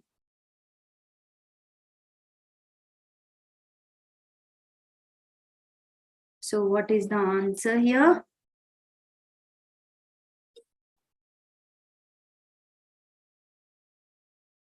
Kirtana says 53rd is A.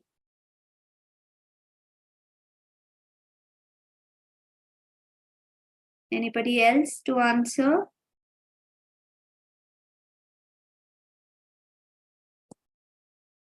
Read the question properly, students.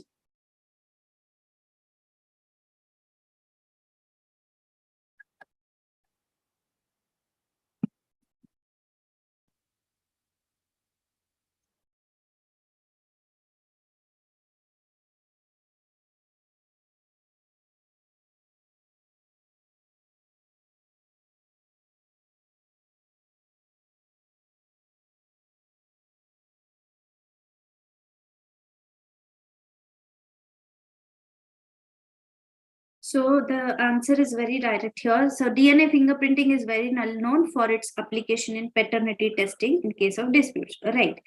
It employs the principle of polymorphism in DNA sequencing as the polymorphism are inheritable from parents to children. Is it true? Yes, it is also true. Both the statements are true, but it is nowhere, the reason is nowhere explaining the assertion here. So the answer is B. Both the statements are true, but the reason is not the correct explanation for A. So next we will go with the next 56th. You have to match column 1 with column 2 here. Column 1 says operator site, promoter site, structural gene, regulatory gene. Column 2 says binding site of RNA polymerase, binding site for repressor molecule, codes for enzyme protein, codes for repressor molecule. So what is the answer for 56th question?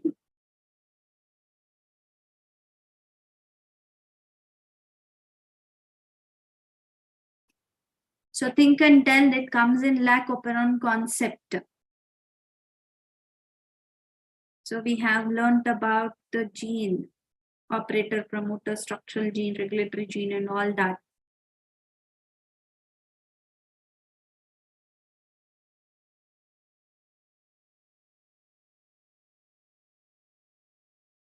So Sushmita says B, Aditya says B. Is that B?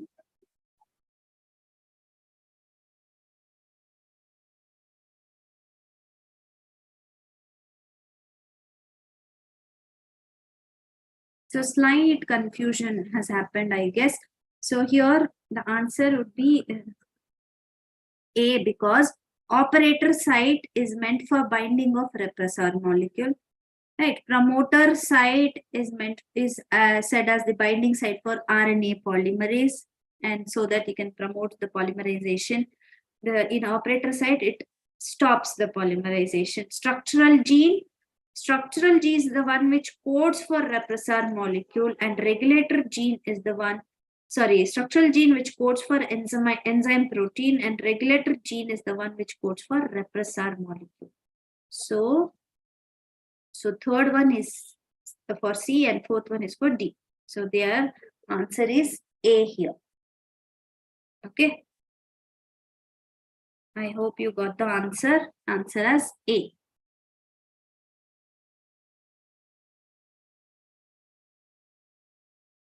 So the next one, again, there is column 1 and 2.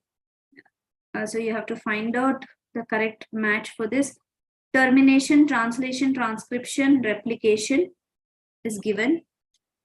On the column 2, you have amino acyl tRNA synthetase, Okazaki fragments, GTP dependent release factor, RNA polymerase. So what matches with what, you have to match and let me know what is the right answer here.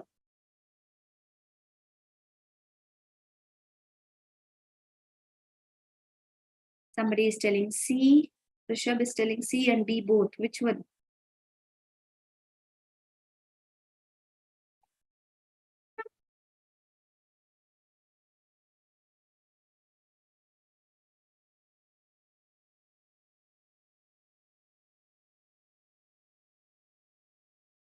Yes, so we will go with the answer. 57th one is B, because termination, it is GTP dependent release factor, right? A GTP dependent release factor is involved in termination. So termination requires 3 factors, R1, R2 and R3 factors.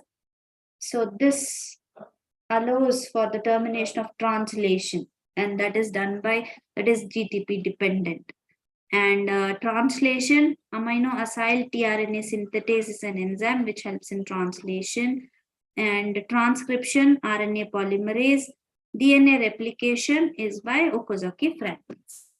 So B will be the correct option. Then you have to see the given figure, and it is nothing but a nucleosome, and you have to label the parts given here. So there are 3 parts given, that is A, it is A, here B and C. These are the 3 parts given. You have to find out what is A, B and C in the given picture.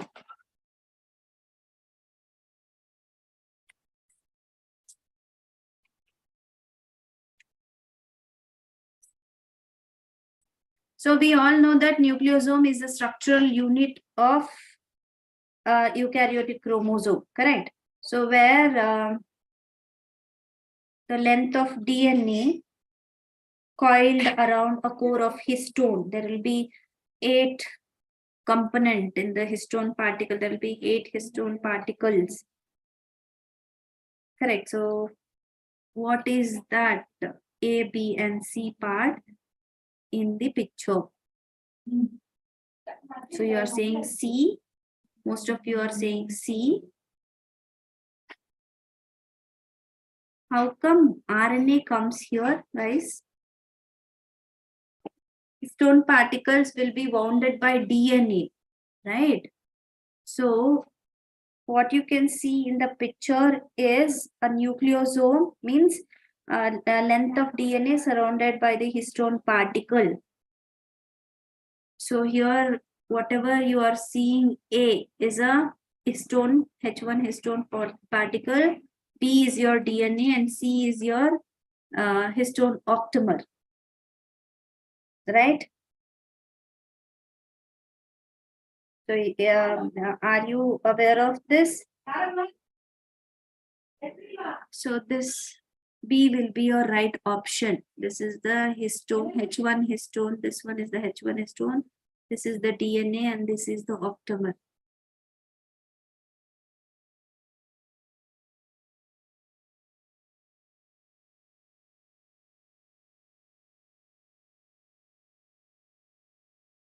Is it fine? We'll go for the next.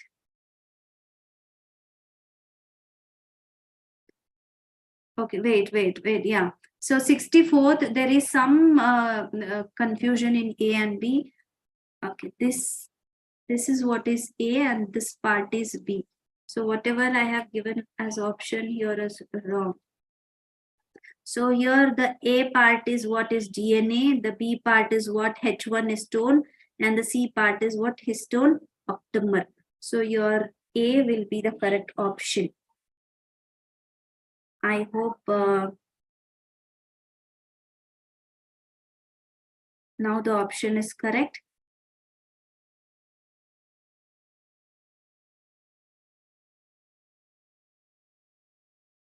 Okay, so next we will go with the 66th question. The given figure represents the double stranded polynucleotide chain. Some parts are been not labeled, and so you have to label that part. So I'll just circle those parts. You have to tell me what is it. So here is your A, here is your B, and the C and D. So you have to label this A, B, C, D as what?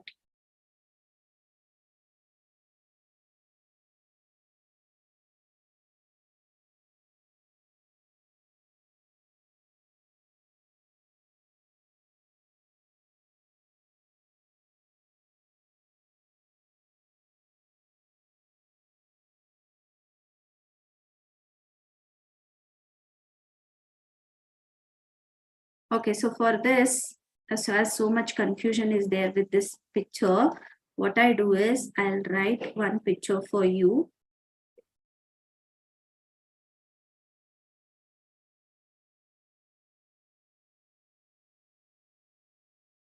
And one. Yeah. So what I'll do is I'll write this as A, this as C, and this as. Okay. Okay, don't see this picture and see the 64th picture I have rewritten. So you just see this and you tell me what is the correct option. I hope now the option A goes well.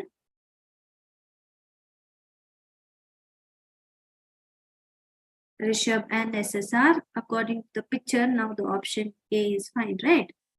Yes. So 66th question, you have to let me know what is the right answer.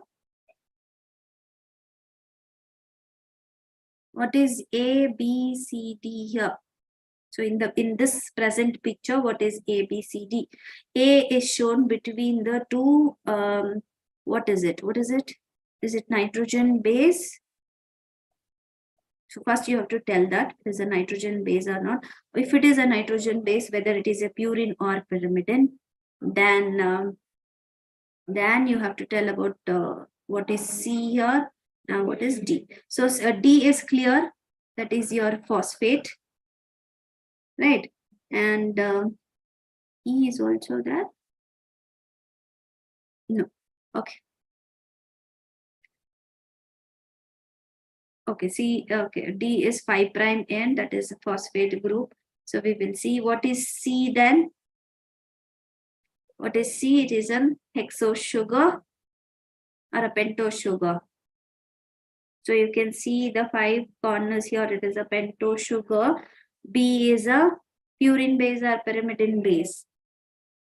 Between the purine base, you can see the triple hydrogen bond formation. That is G and C.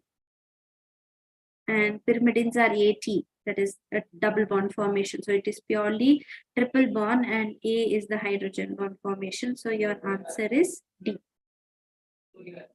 Okay. So that is the right answer.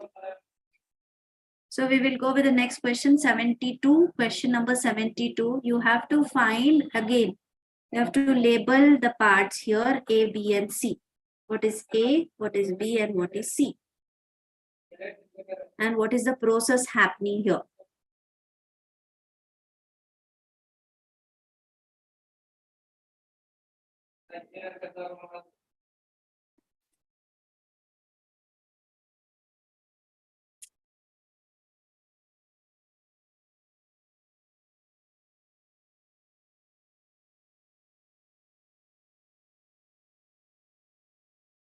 So analyze the picture and tell me what is the process happening here and what are A, B, and C parts.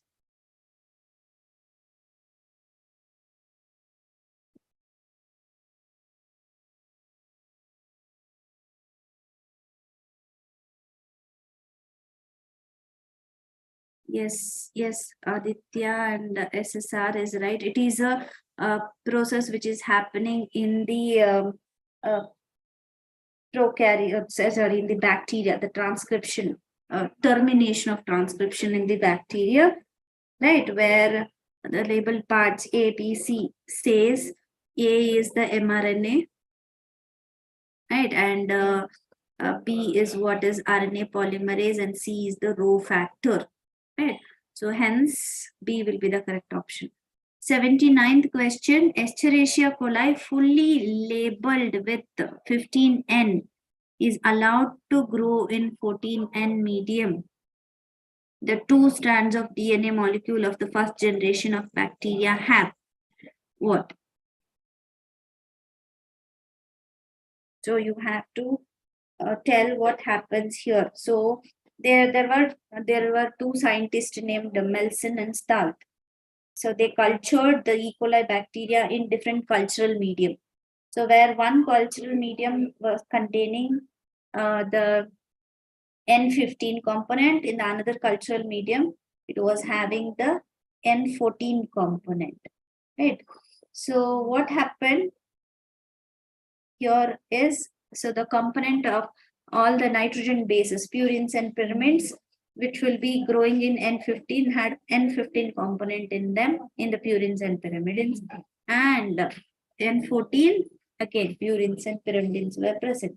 So what is basically the question here is, the N15 Escherichia coli is allowed to grow in N14 medium. What will be the first generation bacteria formed? What they will have?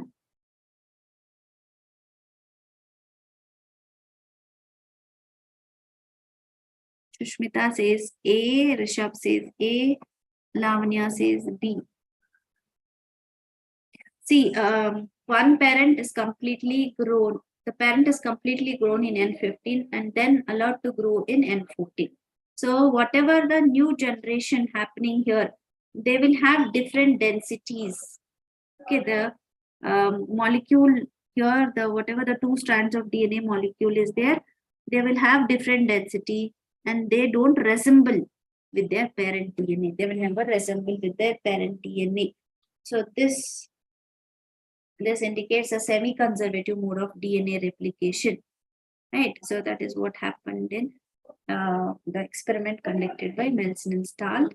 Coming to 83rd, that is operon is a sequence of 3 nitrogen bases determining a single amino acid, set of closely packed genes regulating a metabolic pathway in prokaryotes, segment of DNA specifying a polypeptide, and gene responsible for switching on and switching off other genes.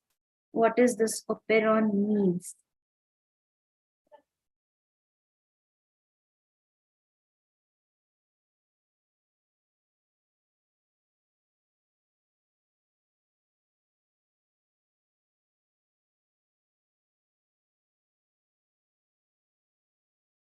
So what is operon means? Gene responsible for switching on and off of other genes. Yes, you are right. Operon means it is a stretch of regulatory gene which helps in or which is responsible for switching on and off of other genes.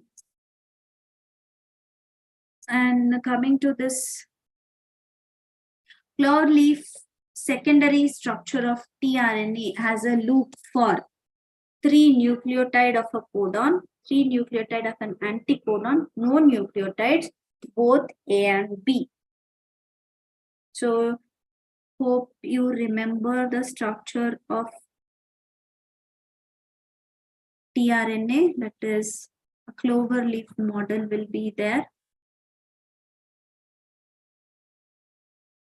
And at the base of this loop, there will be 3 things or three codes will be present. Whether it is a code or it is an anticode or 3 nucleotides will be present.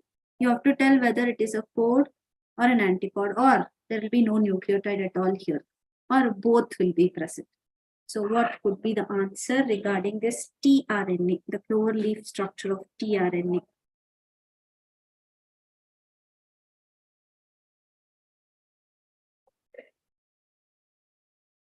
So the tRNA, the name itself says it is translation RNA, means there will be 3 unpaired bases present at the loop portion. So these 3 triplet base are nothing but anticodons which will match the codons present on the mRNA. So the anticodons will be present and they will go and match the codons present on mRNA. So whatever the 3 structures are there, or the 3 nucleotides are there, they are called as anticodons. And a DNA strand with the sequence AACG T AACG is transcribed. Okay, what is the sequence of mRNA molecule synthesized? There is a sequence of DNA. The DNA sequence is given there. Once it has been transcribed, what is the sequence of mRNA molecule? So you have to tell what is the sequence of mRNA molecule here.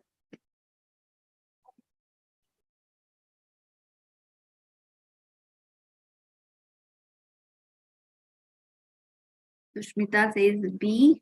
Harsha says D. Yes.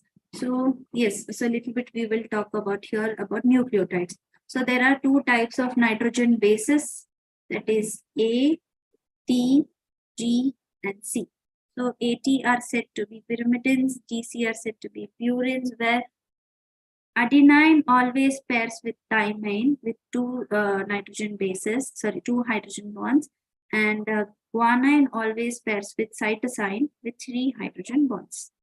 Okay, but this happens in the bonding of the DNA, and during the transcription, A will be transcribed as T and T will be transcribed as A if the transcription is from DNA to DNA. Okay, if the transcription is from DNA to RNA, what happens? Wherever A is there, the nucleotide A or the nitrogen base A, it will be transcribed as U, and wherever T is there, it is transcribed as E. Okay, so now as DNA strand has been transcribed into mRNA, wherever A is there, you are going to write it as U. So here U, G, C is G, G is C, T is A, again U, U, G, C. So which is the right answer here? So U, U, G, C, A, U, U, G, C. So this second one would be the right answer. So I hope the answers are getting clear. So we will discuss the last question.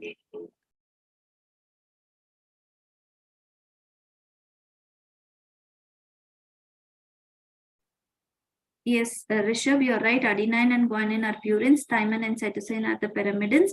Adenine pairs with the pyrimidine thymine. Guanine pairs with the pyrimidine cytosine. I was about to tell that. Okay. And coming to this last question, that is regarding the Okazaki fragments in DNA chain. The Okazaki fragments in DNA chain results in transcription polymerase in the 3' to 5' direction and forms a replication form. Prove semi-conservative nature of DNA replication. Polymerase in 5' to 3' direction and explains 3' to 5' DNA replication. What is happening here? What is Okazaki fragments in DNA chain for?